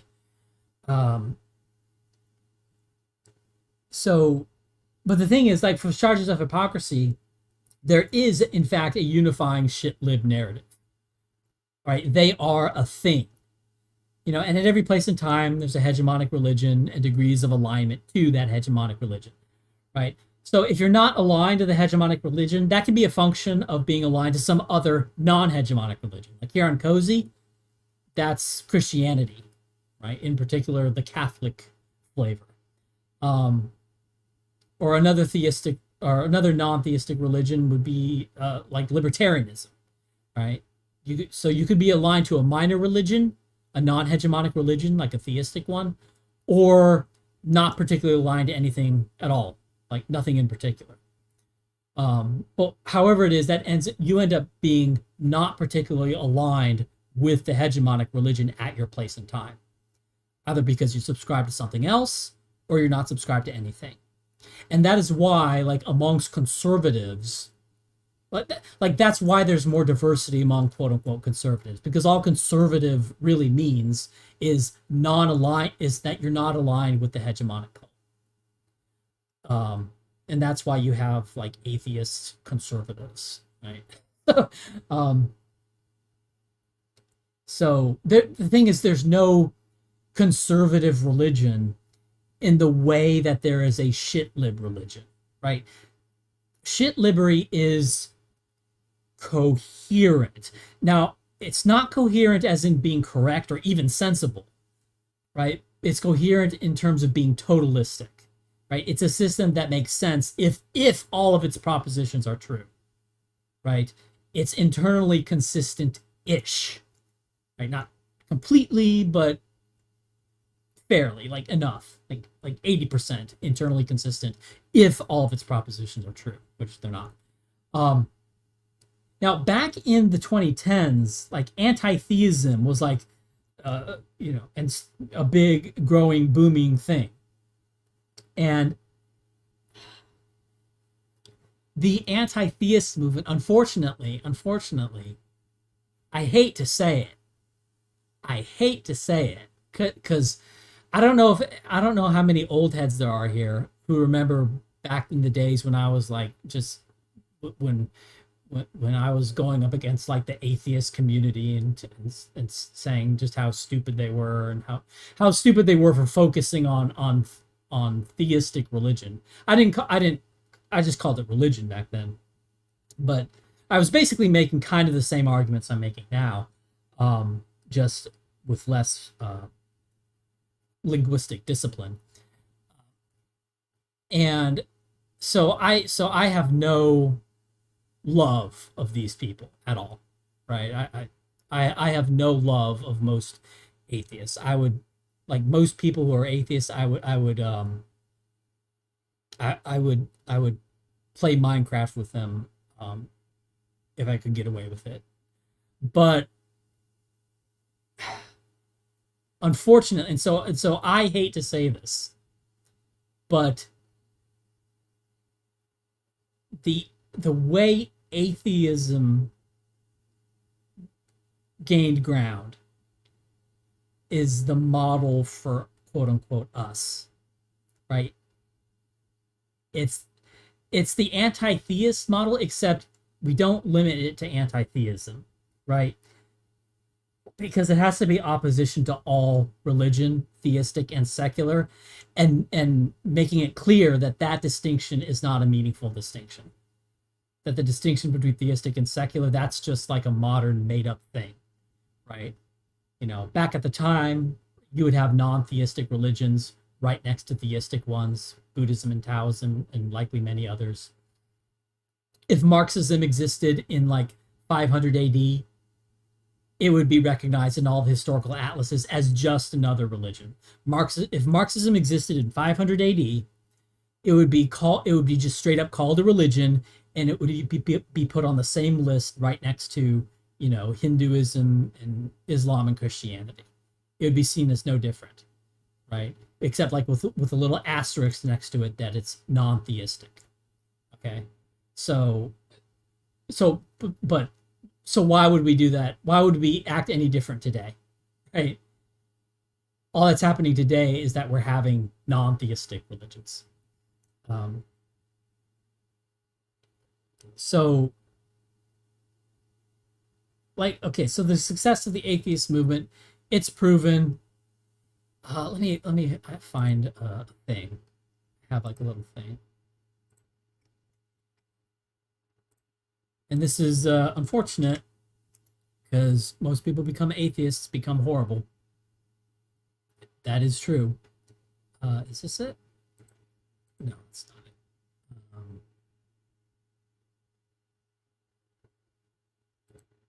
All right, why is it not? Oh, here we go. Okay.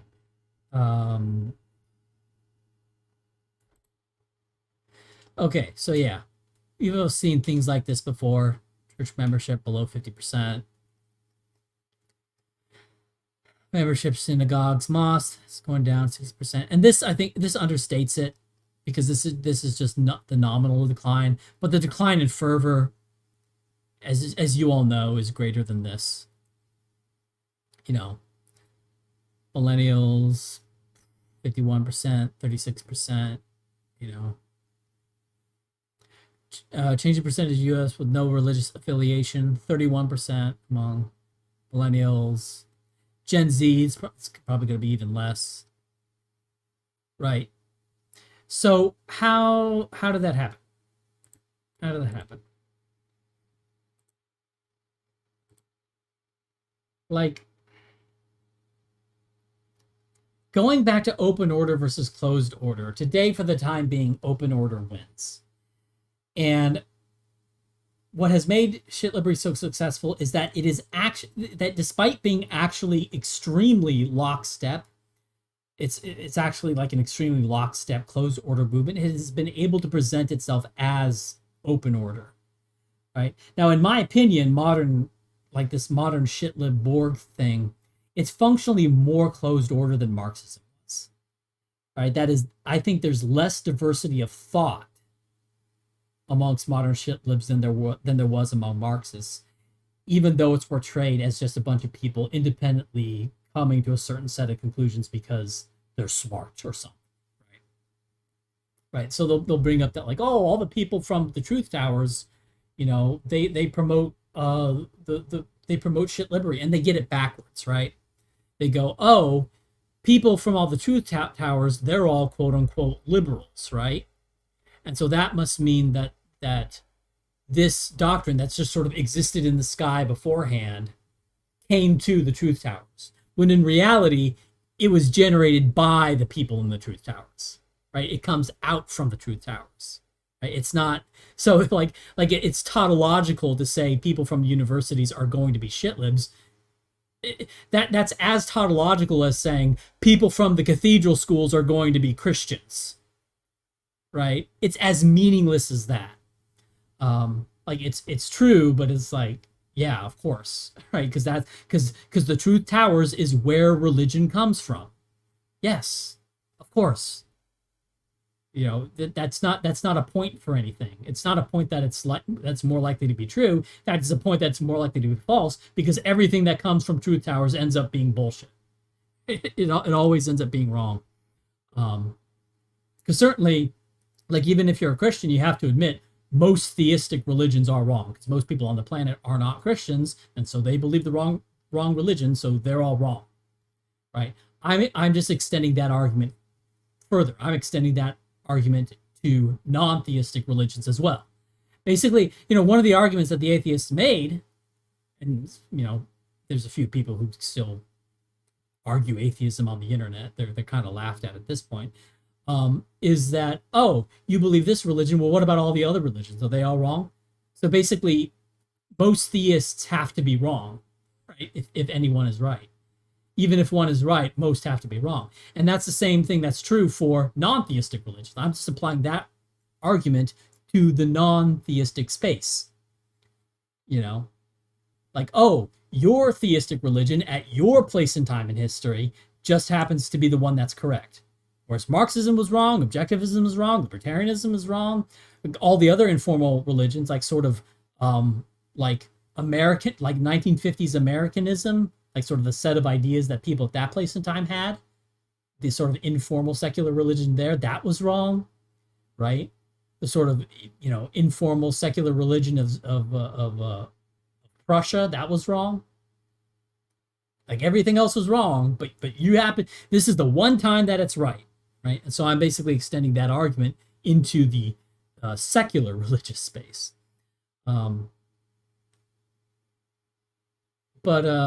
Yeah, so like back in the anti-statist days, as I call it, I stopped, because one thing when I was in like the quote unquote anarchist spheres is there are all these arguments as to what anarchism is, like you know, like you had the big government anarchists like Bausch, for whom anarchism just meant like government control of everything. That's anarchism. So you had the big government anarchists, and then you had like the market anarchists, and they were more agreeable, but even some of them were saying that I'm not a real anarchist because I was saying that, like, oh, in a stateless society, yeah, you'll have to pay taxes.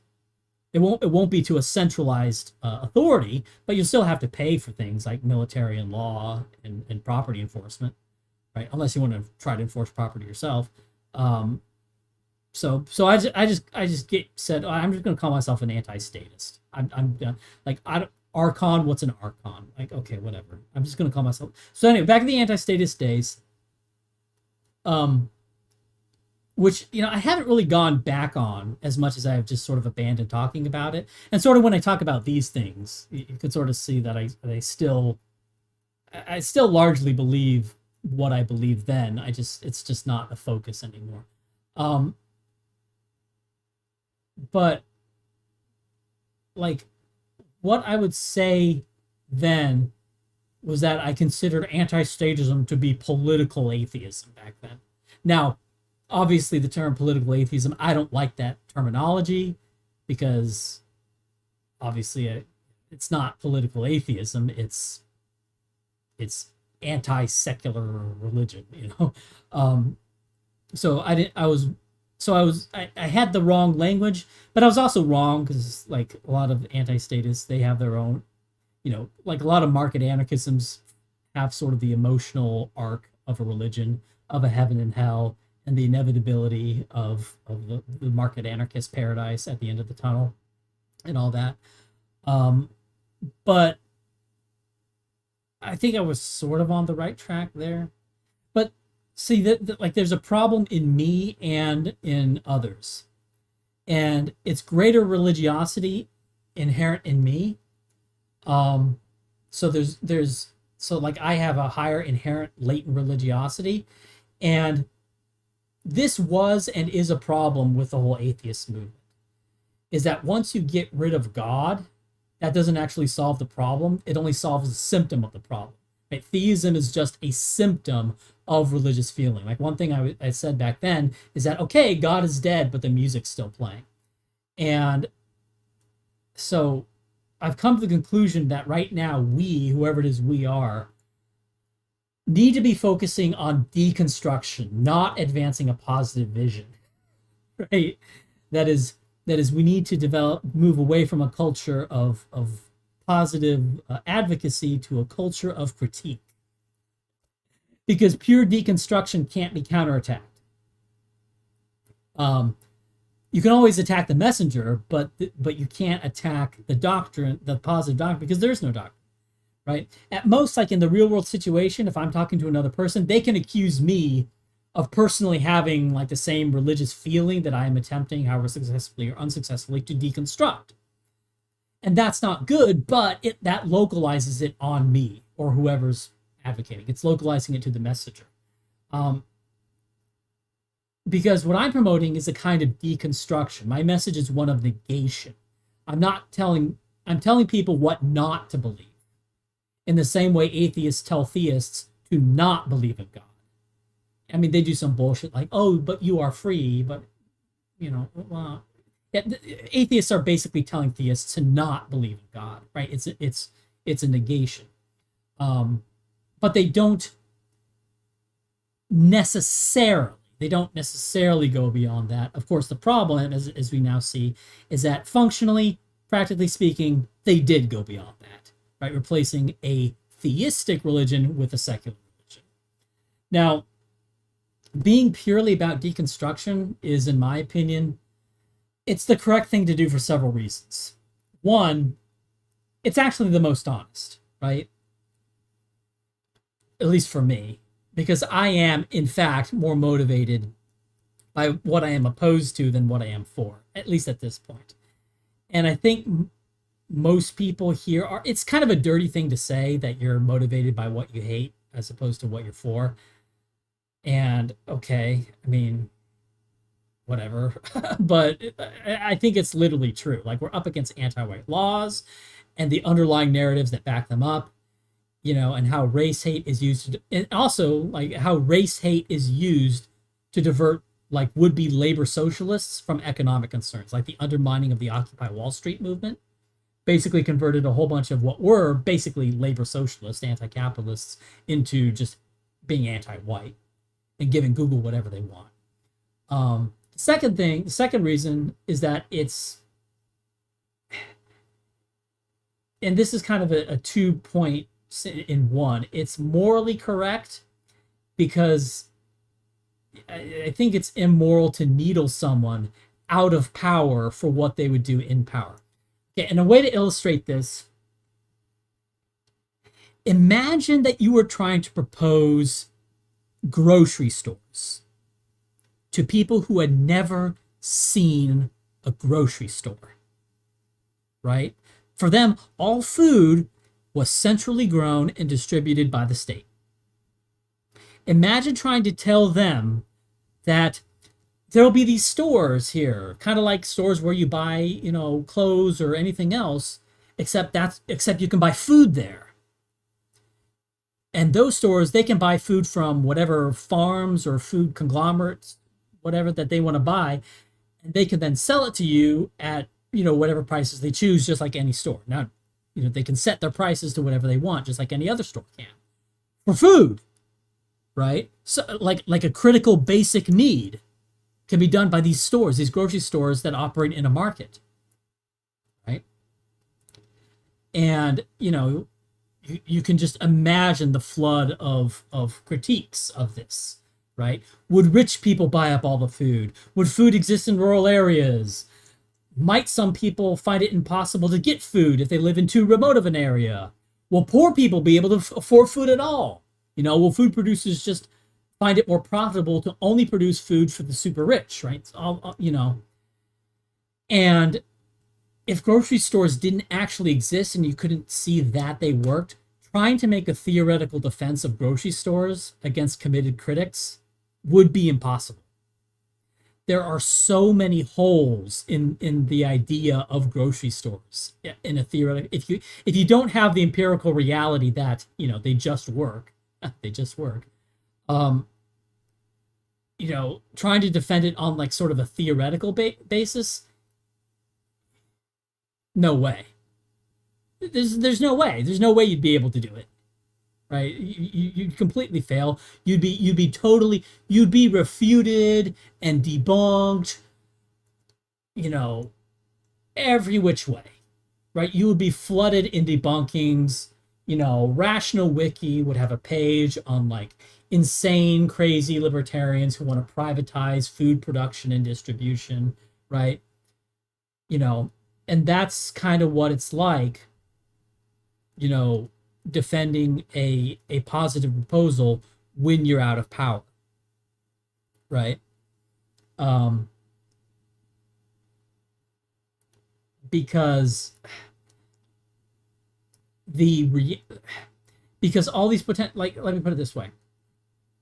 When you're out of power, everything is speculative and nothing gets collapsed into reality, right? So let's say you have a proposal, and let's say your proposal has 10 points. You have 10 points in your proposal. Your proposal is 10 discrete things. And each of those points, each one of those 10 points has 3 things that could go wrong.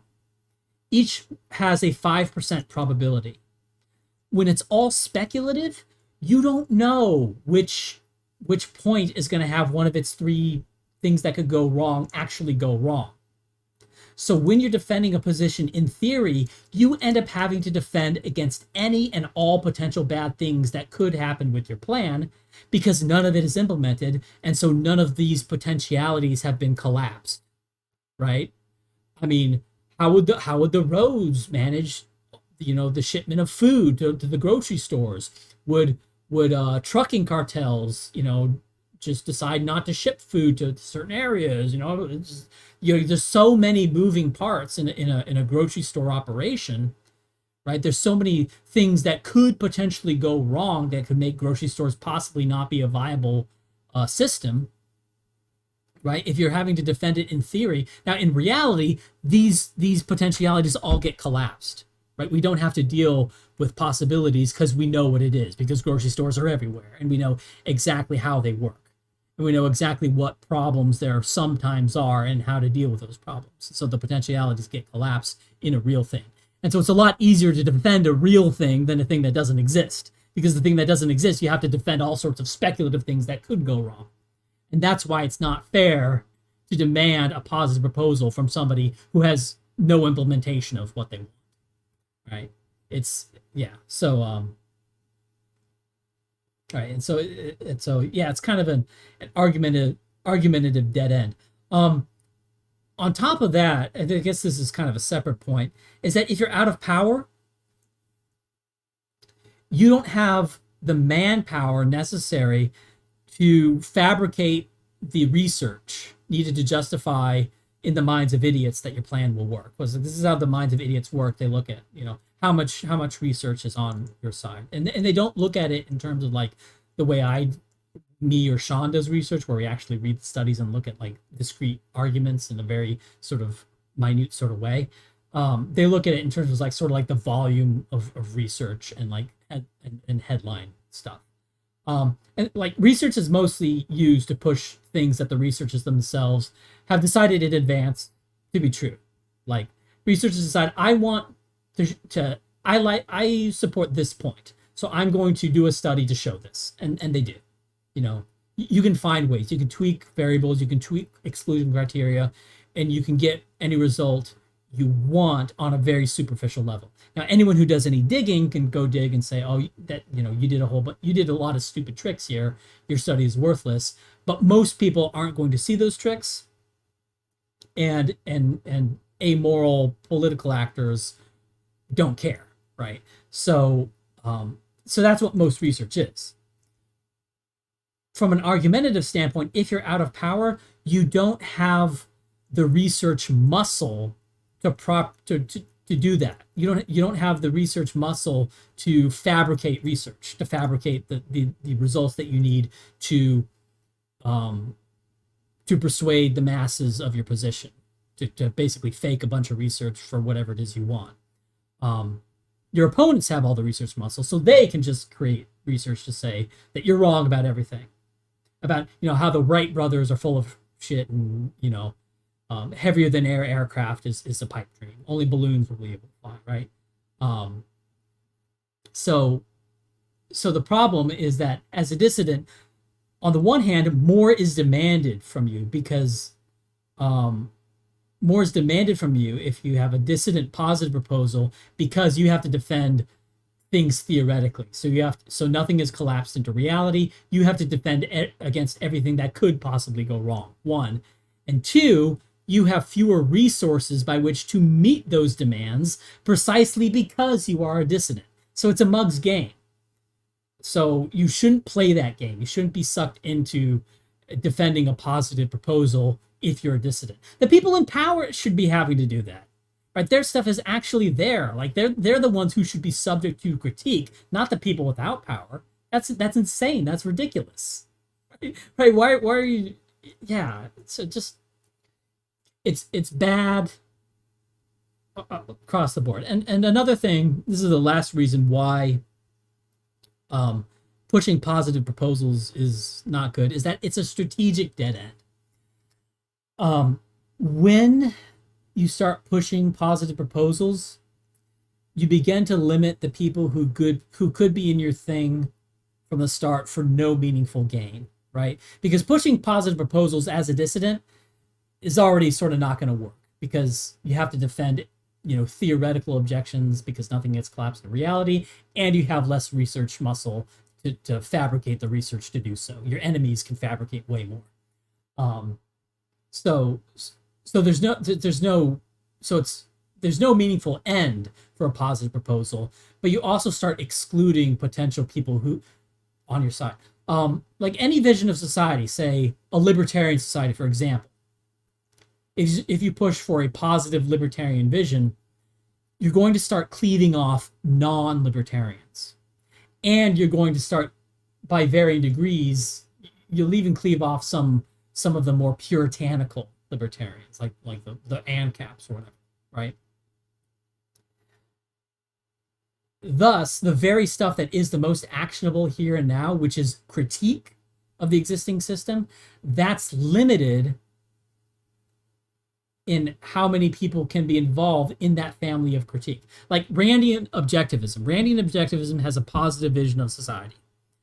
But there's also an objectivist family of critique. Now, why do most people dismiss objectivism? Now, some of it's ad hominem. It's like, oh, Randian objectivism is only read by, like, you know, neckbeards or whatever. But aside from that, people tend not to dismiss Randian objectivism because of their critiques of the system, but because of Rand's positive proposals of what society should look like.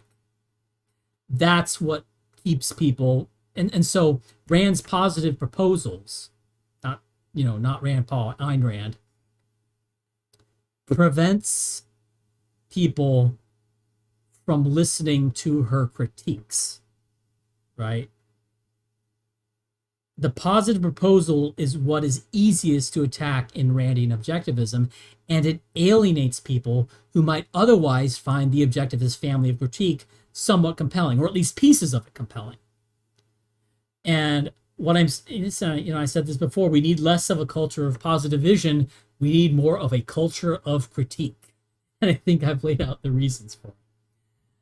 Okay, so that's why we should be focused on critique as and as little as practicable on positive vision. Now I'm gonna immediately after saying that, immediately after shitting on positive vision, I'm now immediately after doing all that, I'm gonna say 2 positive things that should be pushed. Right after shitting on positive proposals, I'm gonna say 2 positive proposals we should do. So right now there's a great opportunity to seize 2 things that have kind of been left on the ground. And those 2 things are labor socialism and anti-war. Now, and I say labor socialism because when people say socialism, that can be, oh, so you mean Karl Marx? Like, no, I don't mean Karl Marx. I just mean unions. I don't mean some like stupid theory of surplus value. I just mean like, hey, boss seems to be screwing me over. You know it when you see it. Labor should organize. That's it. That's all I'm saying. I'm not hidebound to any particular doctrine of what is or isn't exploitation. That's stupid. So that's labor socialism and anti-war. So now labor socialism being left on the ground, that's actually kind of an interesting phenomenon how that happened. And it's actually a result of the Occupy Wall Street movement. So you had the Occupy Wall Street movement, and in response to that, I'm sure a lot of you people have seen the charts, is that there was a full sort of system press for anti-white narratives. And what that did, and it worked.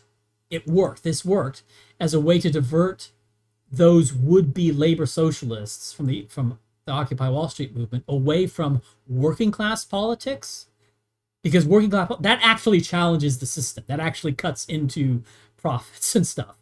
That got them to, instead of doing that, to run on the treadmill against, white supremacists. Another thing that was amazing about this is that first they diverted them away from attacking Google to attacking, rural whites, while simultaneously supporting a globalized labor market. And a globalized labor market is great for capital, because what is the problem? What does like business tend to fear? It fears organized labor, right?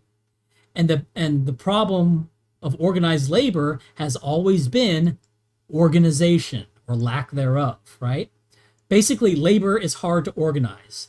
When it organizes effectively, it basically always wins, and it loses through lack of organization. That's always been the dynamic, right?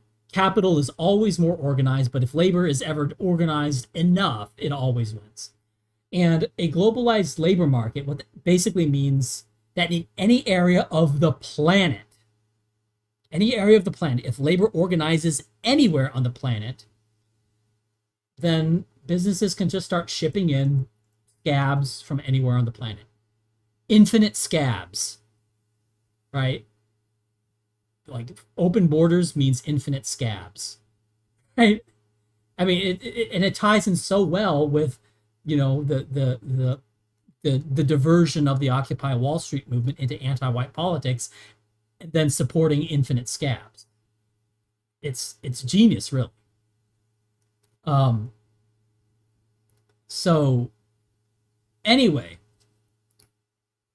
because of this, shit libs have put labor socialist issues on the back burner versus, global warming a little bit. That's like less of a thing than it was in the past. I think largely because like the longer global warming goes on, it's going to get, more and more people are going to sort of quietly stop focusing on it because none of the predictions could ever come to pass. But really it's anti-white politics. But the thing is, they have kind of put labor socialist issues on the back burner. And why did they put labor socialists on the back burner? Because they were told by capital. Not directly. It wasn't Google coming up to them and saying, hey, don't do that. Because that wouldn't work, because it's obviously Google saying that. No, the New York Times said that. The Washington Post said that, right? All these capital-owned newspapers said that, right? Now, here's something that I was thinking. If we want to get really devious,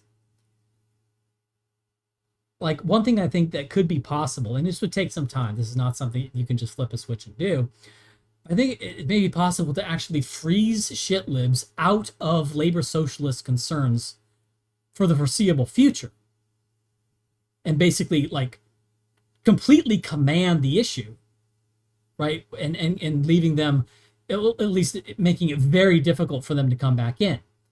And the way you do that is by crafting a narrative that casts labor socialist policies of the past as being as being white entitlement, right?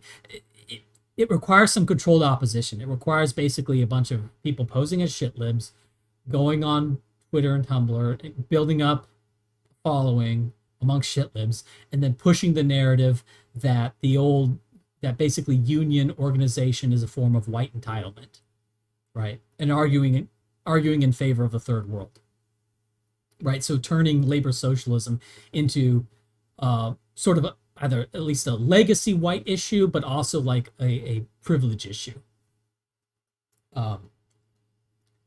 And I think the capitalist class would absolutely subscribe to it. Like the elites would subscribe to it because they hate labor socialism. And anything that hardens opposition to labor socialism, that would be good for them. And this would definitely harden opposition to labor socialism among, the malleable people who do what the New York Times tells them and thinks what the New York Times tells them to think, right? Those kinds of people who are malleable to that would now be, for a much longer term, hardened against kind of ever going back to labor socialism. To say that Occupy Wall Street was like a white entitlement movement. And everyone else, but the thing is, everyone else now, if you care about workers' rights and being able to, afford life, being able to afford a house, being able to afford a family, well, now the shitlibs have distanced themselves from that because that's white entitlement, right? I think this could work because shitlibs have proven themselves willing to make non-strategic moves, like the tranny movement. Even if trannies eventually become accepted, that's not an issue that's really worth the squeeze for shitlibs. But they did it anyway because it's sort of an uncontrolled mania. They're not a completely rational movement. They're not a completely rational religion. So I think I think that could work. I think a controlled op where you paint labor socialism as white entitlement to get shitlibs to sort of be permanently hardened against labor socialism, that could work, and that could keep it for quote unquote us for quite a while. Nothing is forever, but okay, so another thing would be like painting the USSR as a white supremacist state, which they're already kind of doing themselves, right? Labor socialism as a form of white entitlement. So, and the coup de grace would be if you started to get shitlibs to say things like, the idea that you have a right to a certain standard of living that the boomers had, that's a form of white entitlement. the standard of living that the boomers had, that was built off of the back of exploitation of blah, blah, blah, blah, blah, right? You know what they would say. They're pretty easy to emulate in your mind.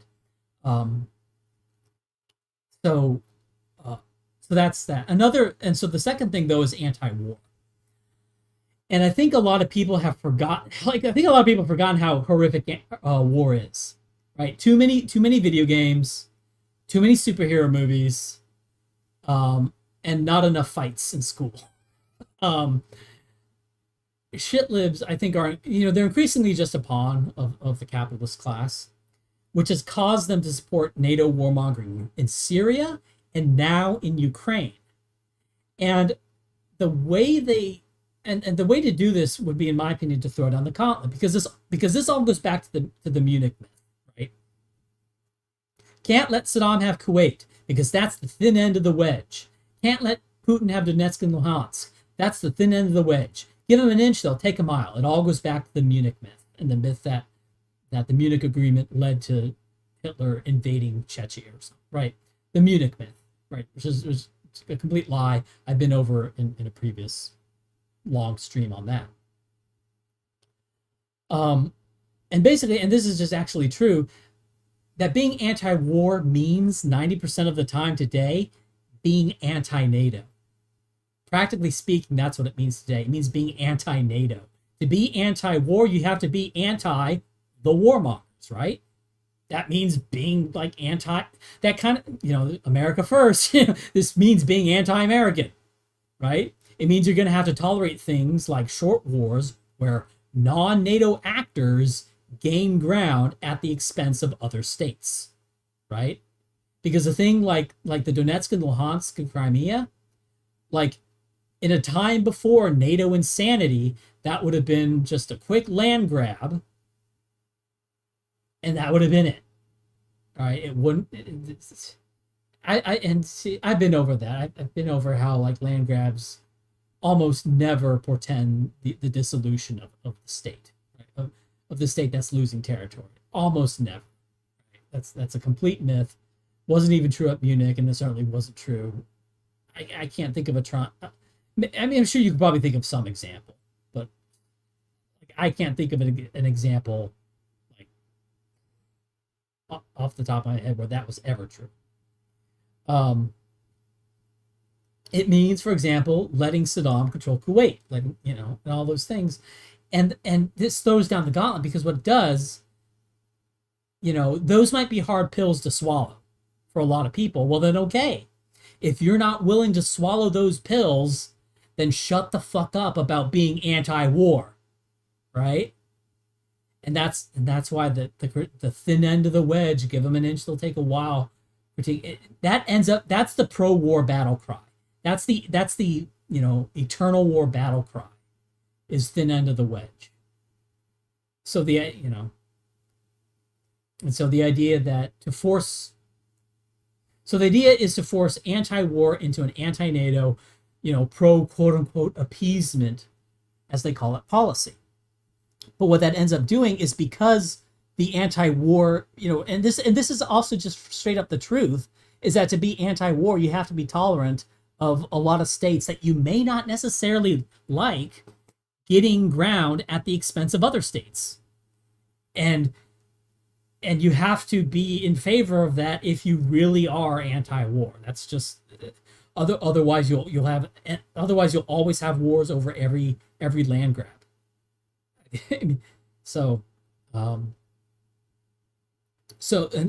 But what that does is that means that to be anti-war, you have to swallow a few pills. Now, I'm willing to swallow those pills, and I think someone like Nick is not. Nick doesn't have to be forced to swallow those pills. Nick wants to swallow those pills. Nick likes those pills, and what that does is that gives quote unquote us, vaguely broadly speaking, a monopoly on the anti-war position, because shit libs aren't, because if we frame anti-war as that to be anti-war, you have to support Putin, basically, in Ukraine. Shit libs are never going to do that. Shit libs are locked out of the anti-war position entirely. because they're not willing to go against NATO. You know, so those are the two things, right? Basically, labor socialism and anti-war, and I think we basically have those. Okay, I've been talking for a while without looking at the chat, because I was all like revved up and energized with what I was saying. So let me yeah, I need to look at the white power chats now. Let me look at the white power chats, see if there's any more. Any my welfare chats, my welfare. Wow, okay. There's quite a few.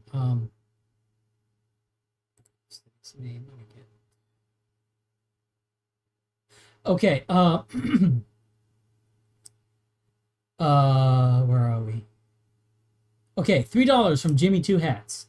Did you see the Holocaust historian talk to Mr. Girl? I did not. Mr. Gold did not like the answers he got, and it ended badly. I did not see that. Jimmy Two Hats, Jimmy Two Hats, are you here? If Jimmy Two Hats is here, please link to that. I would like to see that. That would be interesting. I'll try to watch the chat. I don't know if you're still here, if you left or whatever, but that would be interesting to watch. I would like to watch. In fact, maybe, you know, if I keep streaming or whatever, I might stream it here. Yeah. Or maybe not. Maybe is it on a cozy channel? I don't want to take views away from. These aren't YouTube videos. There's no views. There's just concurrent viewers here, so it doesn't matter. What am I? I'm still thinking YouTube. Anyway, okay, but yeah, thank you, Jimmy. That would be interesting if you could link that. $3 from Posy Pin. IMO, Destiny researches around the best public consensus to get the best public opinion. At no point is truth considered.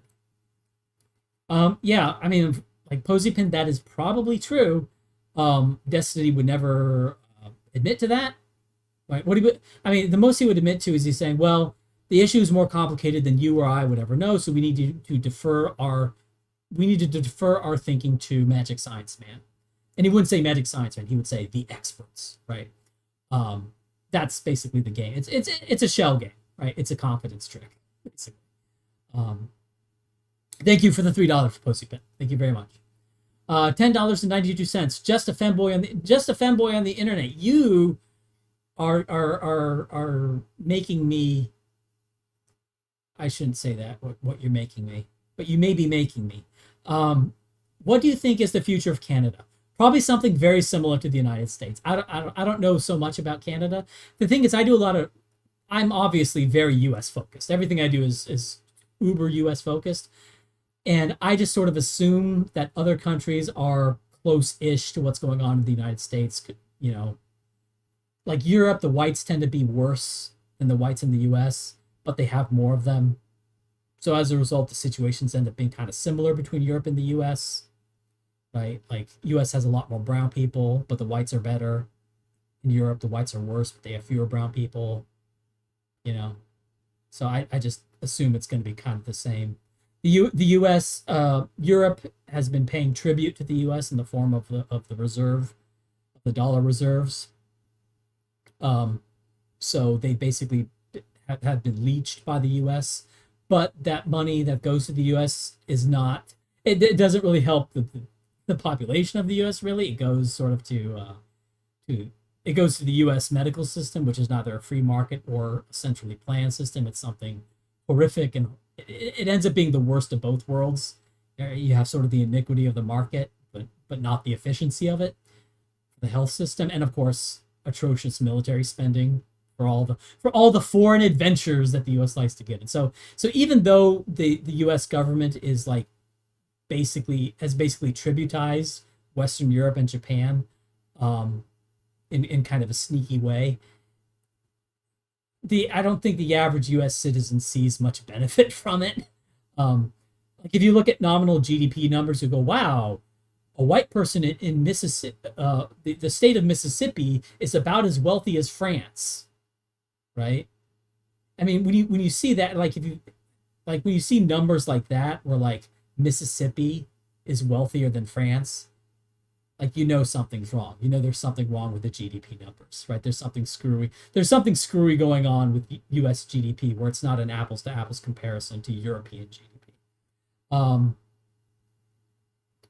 Yeah. Anyways, what I was talking about. Is there hope or are we fucked? I think there's just as much hope for Canada as the U.S. I don't think there's any more or less. But I'm sorry, you donate so much money, but you ask questions that I don't know I don't know stuff about. Oh, username Tristan David Cole Wintle. Thank you, Tristan David Cole Wintle. I'm really, I wish you at the end of this I'm going to link to the Discord and I'm let you ask like more questions. But the problem is the two questions you asked, one of which is something that I don't like to talk about because it was a personal thing, and the other is about Canada, which I don't talk about that much because I just sort of assume Canada is like, you know, close enough to the US that I don't have to double up on looking into Canada. Anyway, $25 from the Thin Red Line. Thank you for all your work. Thank you very much, Thin Red Line. It's very useful. $2 from Anonymous. Bad approach. People will have a religion of some kind no matter how much you wish they didn't. And $2 from Anonymous. I believe this is the same Anonymous. He says, your approach assumes people are logical beings. You know better than that. Fair enough. Here's what you're... Okay. I am not assuming that they won't fall into another religion just because you... Let me put it this way. I'm not saying that just because you... like, let's say we successfully demonize secular religions in the way atheists have not demonized, but because they didn't turn them into like a Satan figure or something, but basically made uncool and unbelievable theistic religions. If we're able to do that with secular religions, I'm not saying that that is going to remove all religious feelings. But if successful, it will move people away from like the truth towers. Now, people will still have causes and creeds and stuff. Now, how will that manifest? Hopefully, it will manifest in people looking more towards their own life as a cause, or their things much more local to them as a cause. Like they basically, if they become much smaller, if they think smaller, right? Because by making secular religions gauche in the way theistic religions have been made gauche, that's going to divert the religious feeling and the religious energy that people have. And the thing is, I've said that on all my streams, that people have always had religious energy. And just because you refute one doctrine doesn't mean that the genetic tendencies that cause them to believe the doctrine in the first place went away. So, like, I've said that all the time. Now, you're right in that you're right. I have not bothered to consider. I mean, I have thought about it, but I'm not really talking about it here, and I don't really want to. About what would happen theoretically if I won, if quote unquote we won in this culture of critique strategy. The problem, though, the fact that proposing a positive vision as a dissident is so difficult and so counterproductive, in my opinion, moots this problem. Basically, in order to have any effect, you have to be purely negative. You have to be purely deconstructive. You have to be pure deconstruction. So basically, pure deconstruction is the only path anyway. It's possible that what could come, like if secular religions are destroyed, that what comes next could be worse. It's possible. It's possible, but the thing is, I'm willing to roll the dice on that. Two, pure deconstruction is the only viable strategy anyway. So this problem is mooted based on that. So that would be my response to Anonymous. Thank you very much for the $4, Anonymous. Is most appreciated. Smithy, thanks for your work. Problem, as I see it, is we have the knowledge now, genetics, racialism, and physical sciences, to break free of the hegemonic culture, full stop. But it's an historical first to have that info, let alone use it. Well, there's a first time for everything. But the thing is, hegemonic cults, well, let me put it this way. The evolution of religion at this point in time in history is faster than it has ever been, right? Because, I mean, you went from blacks to gays to, kind of to Hispanics. That's sort of kind of a low-rent version of the black sacred tribulation. Blacks to gays to trannies, and we're already seeing the front end of the pedophile sacred tribulations. So we are in a time of unprecedented speed.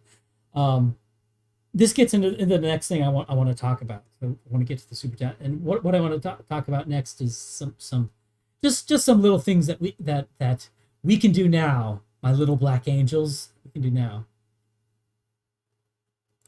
Posy Pin, $3. You're an anti-credentialist. Yes, the truth needs to stand on its own.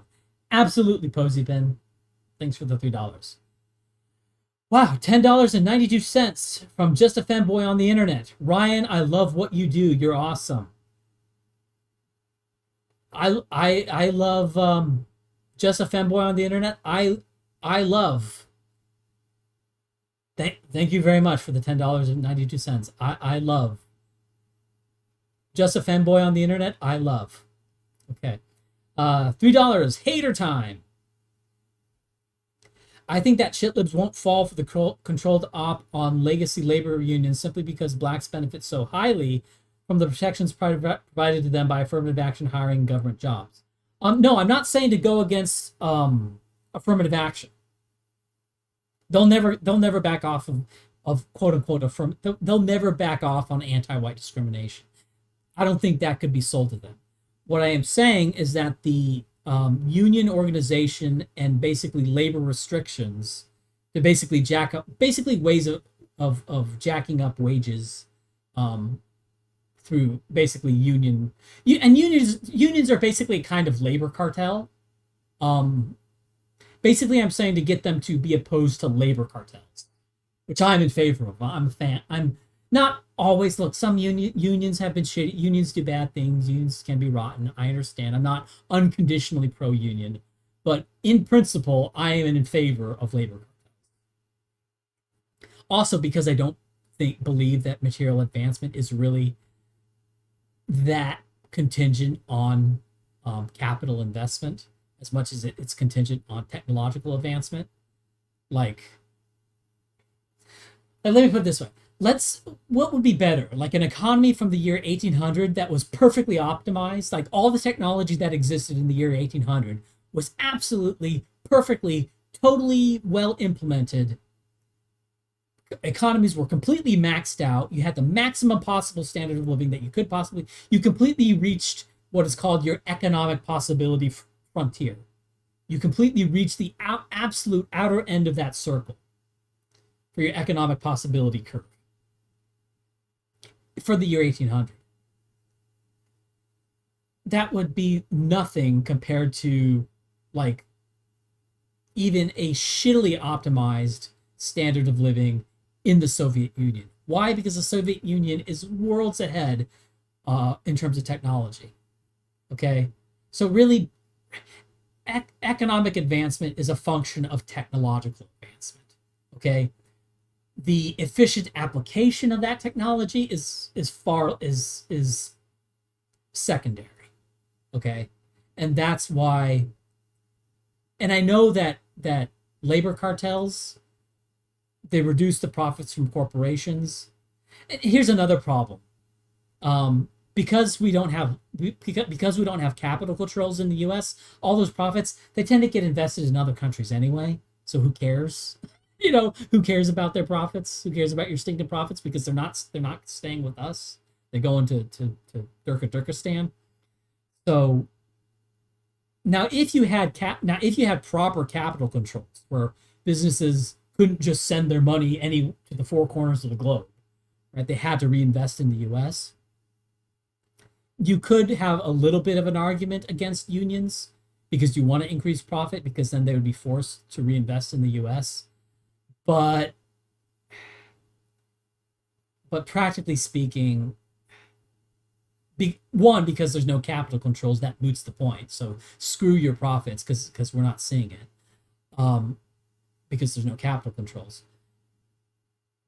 But even if there are capital controls, like it would take a long time for the efficient implementation of existing technology to become more important than the short-term benefits you could get from immediately higher wages, right? Because the thing is, when you organize labor benefits immediately, but they're benefiting at the expense of eating into sort of the seed corn of capital investment, and that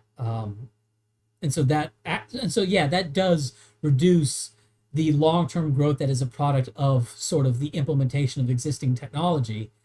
But ultimately, long-term economic growth is driven by advances in technology anyway, so who cares?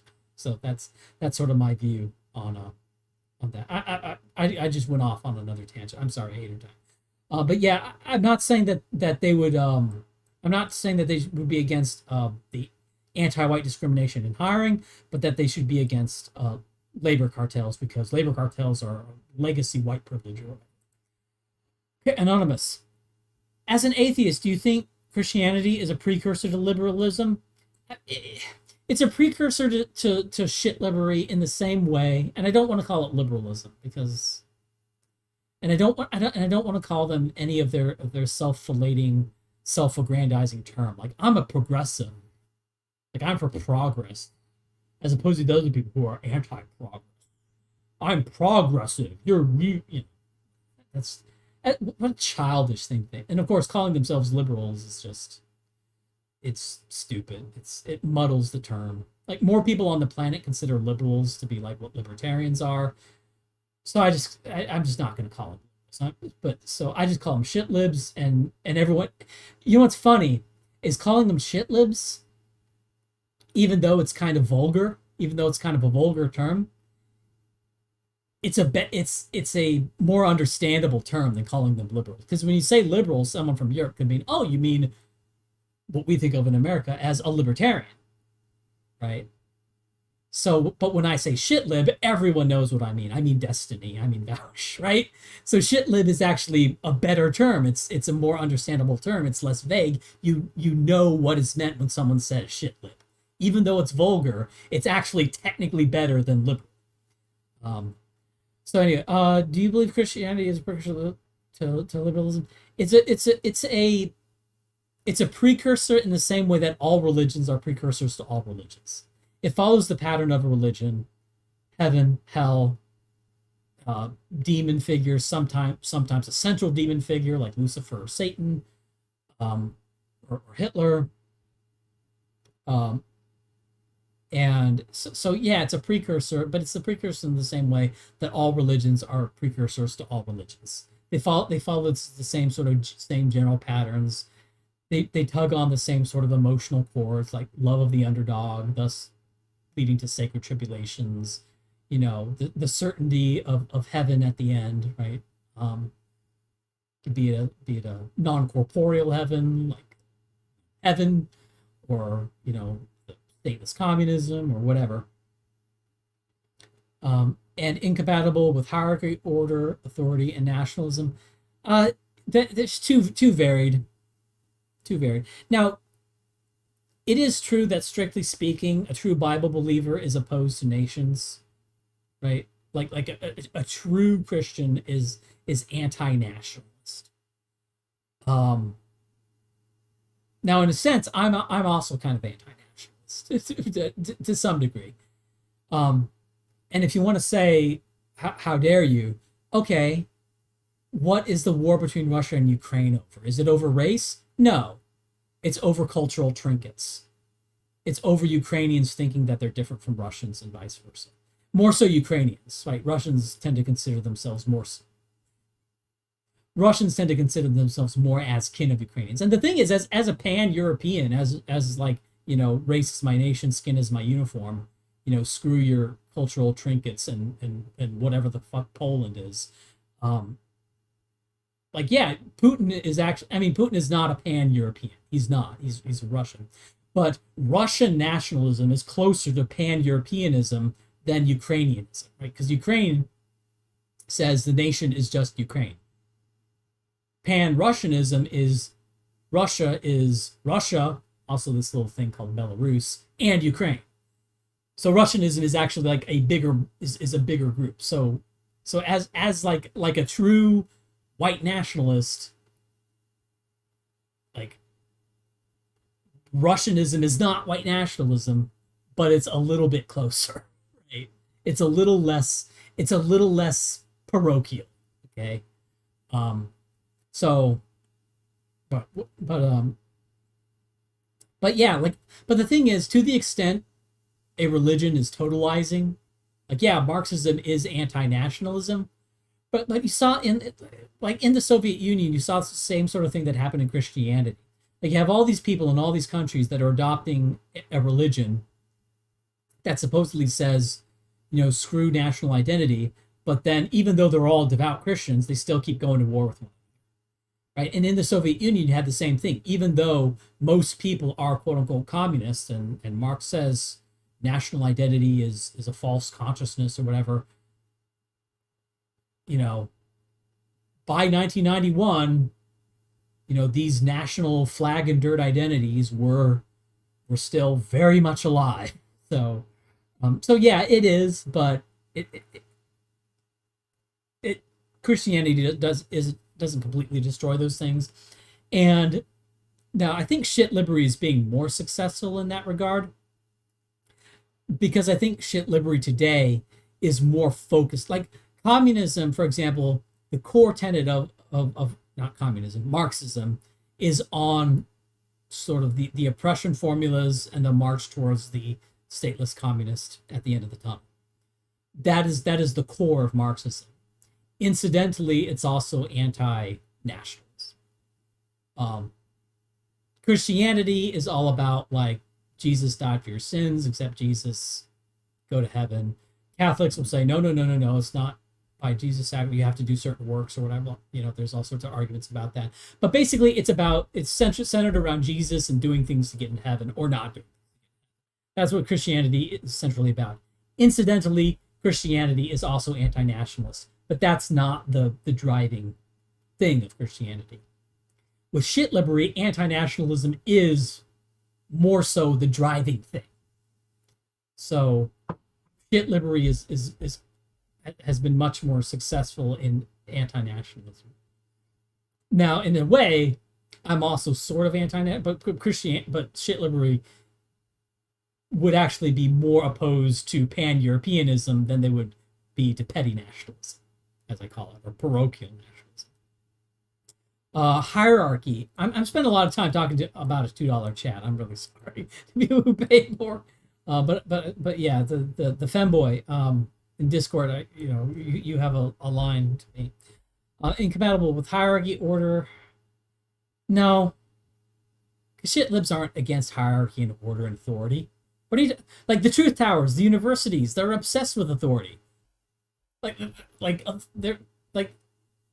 least in terms of views of knowledge, they are unbelievably authoritarian. Like, there's nobody more authoritarian than anarchists. like they're the most pro, like people who think all truth comes from the priests. They're like incredibly authoritarian and hierarchical. And order, yeah, truth comes from the truth towers. So no, hierarchy, order, and authority. No, these people are far more hierarchical, quote unquote order, their vision of order and authority than we are. And that's what's weird. Even though people on Cozy don't see those things as bad words, they actually look at those things as being either neutral or vaguely positive words. They're less hierarchical and less authoritarian than shitlibs, who nominally disavow, like, or not totally disavow, but kind of distance themselves from authority and hierarchy, even though they are infinitely more authoritarian and hierarchical, right? Than the way, less socialized people tend to operate. Okay. I spent so much time reading the chats, I need to refresh. Got any more?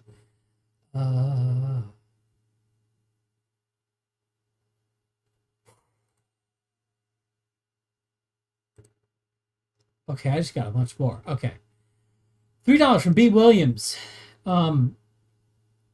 Also, positive visions don't seem to unite the dissident right much and seem to further increase factionalism. I think America should be X. Fuck you. I think America should be Y. Should be Y. Totally agree. Absolutely agree. Anonymous. Ryan, when will you move to Wyoming? I moved out here recently and I love it. I'm going to have to move shortly.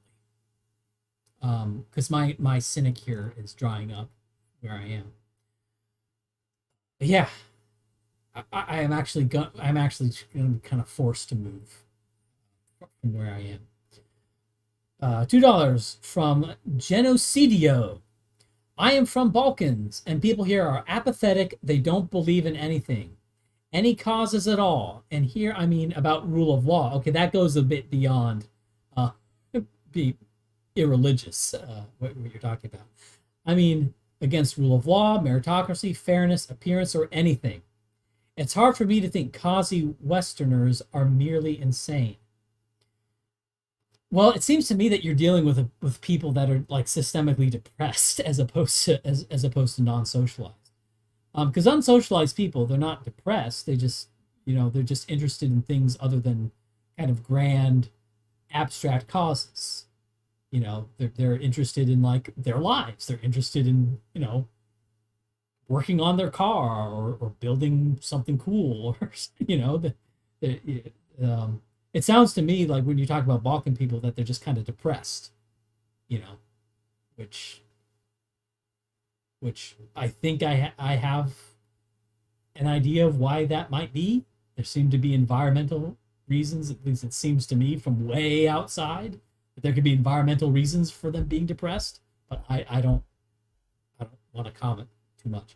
One thing I noticed talking about Irish politics is that, like, I don't know, made sort of a joke that if you ever talk about Irish politics, I think Balkan politics might be the same way. If you ever talk to anybody in the Balkans and you say hello, you've just made 10 enemies for life or something. But that may not be. That's obviously an exaggeration. But Anonymous, is Christianity anti-racist? Yes.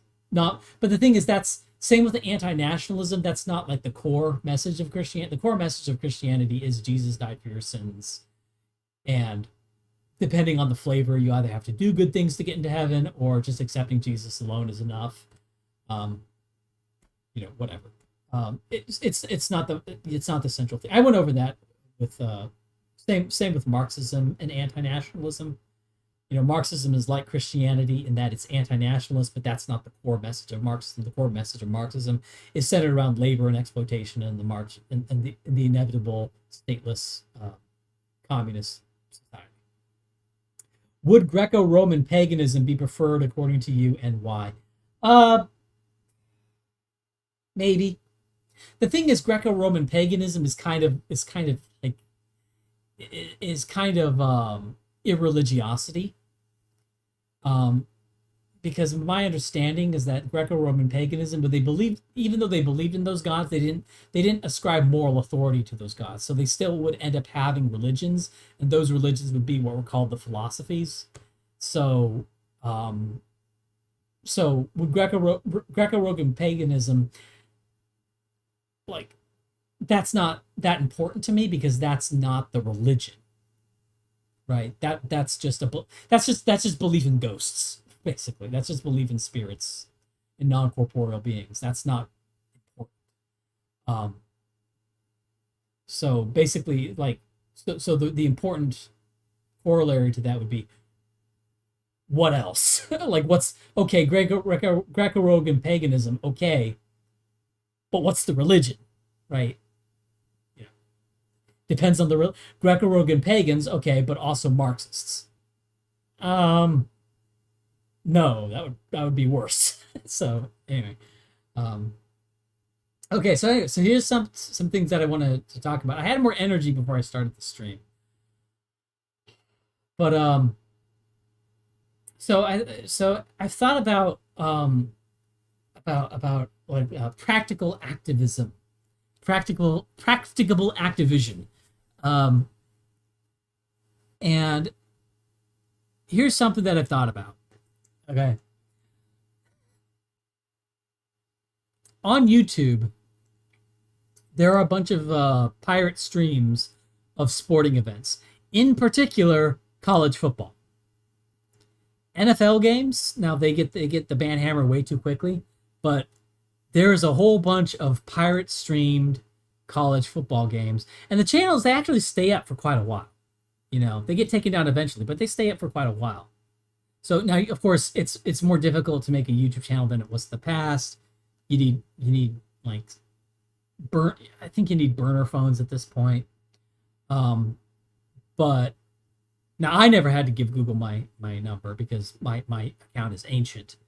But I think you have to give a number. So it's going to require burner phones. So because the channel will eventually get taken down if you're posting pirate broadcasts. So, but anyway, let me get to it. Now, these streams, they're pulled from TV broadcasts. What does that mean? It means commercials. And as someone who doesn't watch TV, you know, as kind of a guilty pleasure, I'll occasionally watch BYU football games. I don't really care much about it, anyone else. I really don't care that much about BYU because they're not really Mormon anymore. You know, they're letting blacks in. I mean, there's blacks on the football team. But it's whatever. It's not a big deal. It's not a cardinal sin.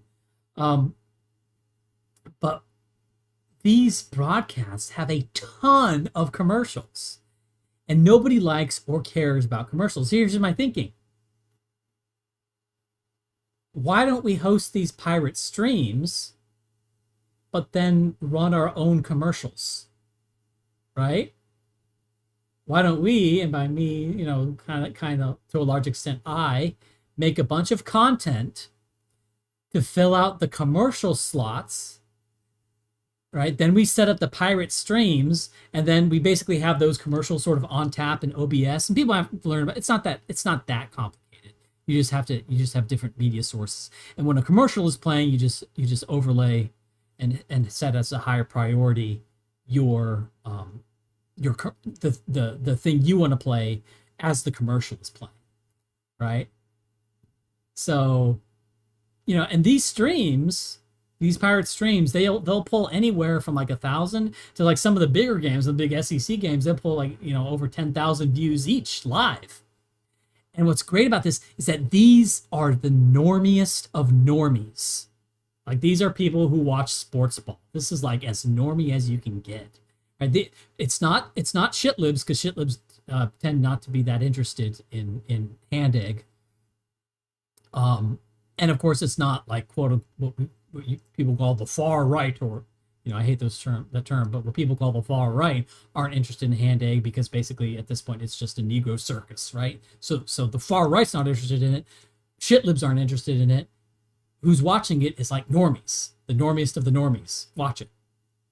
That's perfect. That's great. That's like the target audience, you know, and it's a great, I think I don't know. I like the idea. I like the idea of doing that. So, yeah, I set up a Discord. I think it's now time to link the Discord. I set up a Discord a while ago. It's probably going to have problems because I'm a perma noob. And, yeah. But I think it may be time to end the to end the stream. And it's down at the bottom. If you guys are looking at the bottom of the page, you see my Gab, YouTube, BitChute, Odyssey, all these things. I'm gonna put the Discord down there as well. Now, buying ads on? No, I'm not. Don't buy ads. No, let's just stream it ourselves and then put in our own ads. Right? and just overlay our own ads in OBS and mute it when stupid like Domino's ads are playing. Okay, yeah. So that's I don't know. I think that's great. I think that's a fantastic thing to do. But anyway, also one thing I've been thinking about is I want to set up a Hearts of Iron stream for Old World Blues. People are interested in Old World Blues. I'd be interested in having a multiplayer Old World Blues campaign. I'd like one where we're friends. It'd be cool. It'd be cool for if we all played as chapters of the Brotherhood of Steel. We took over and we reunified the continent. That'd be fun. Yeah. And so if anyone would be interested in that, I've never hosted or even played a multiplayer Hoi 4 game, so don't Max, don't be an asshole like meta player. just play. But yeah, so I have like a section on that. So if people want to talk about that or say they want to any mappies, yes, mappies. If any mappies want to play, that just pop in the Discord, which I'm going to post after I end the stream. It's going to be right down at the bottom. So I'll end the stream right now. Do you use Placiv 5? No, I do not. So anyway,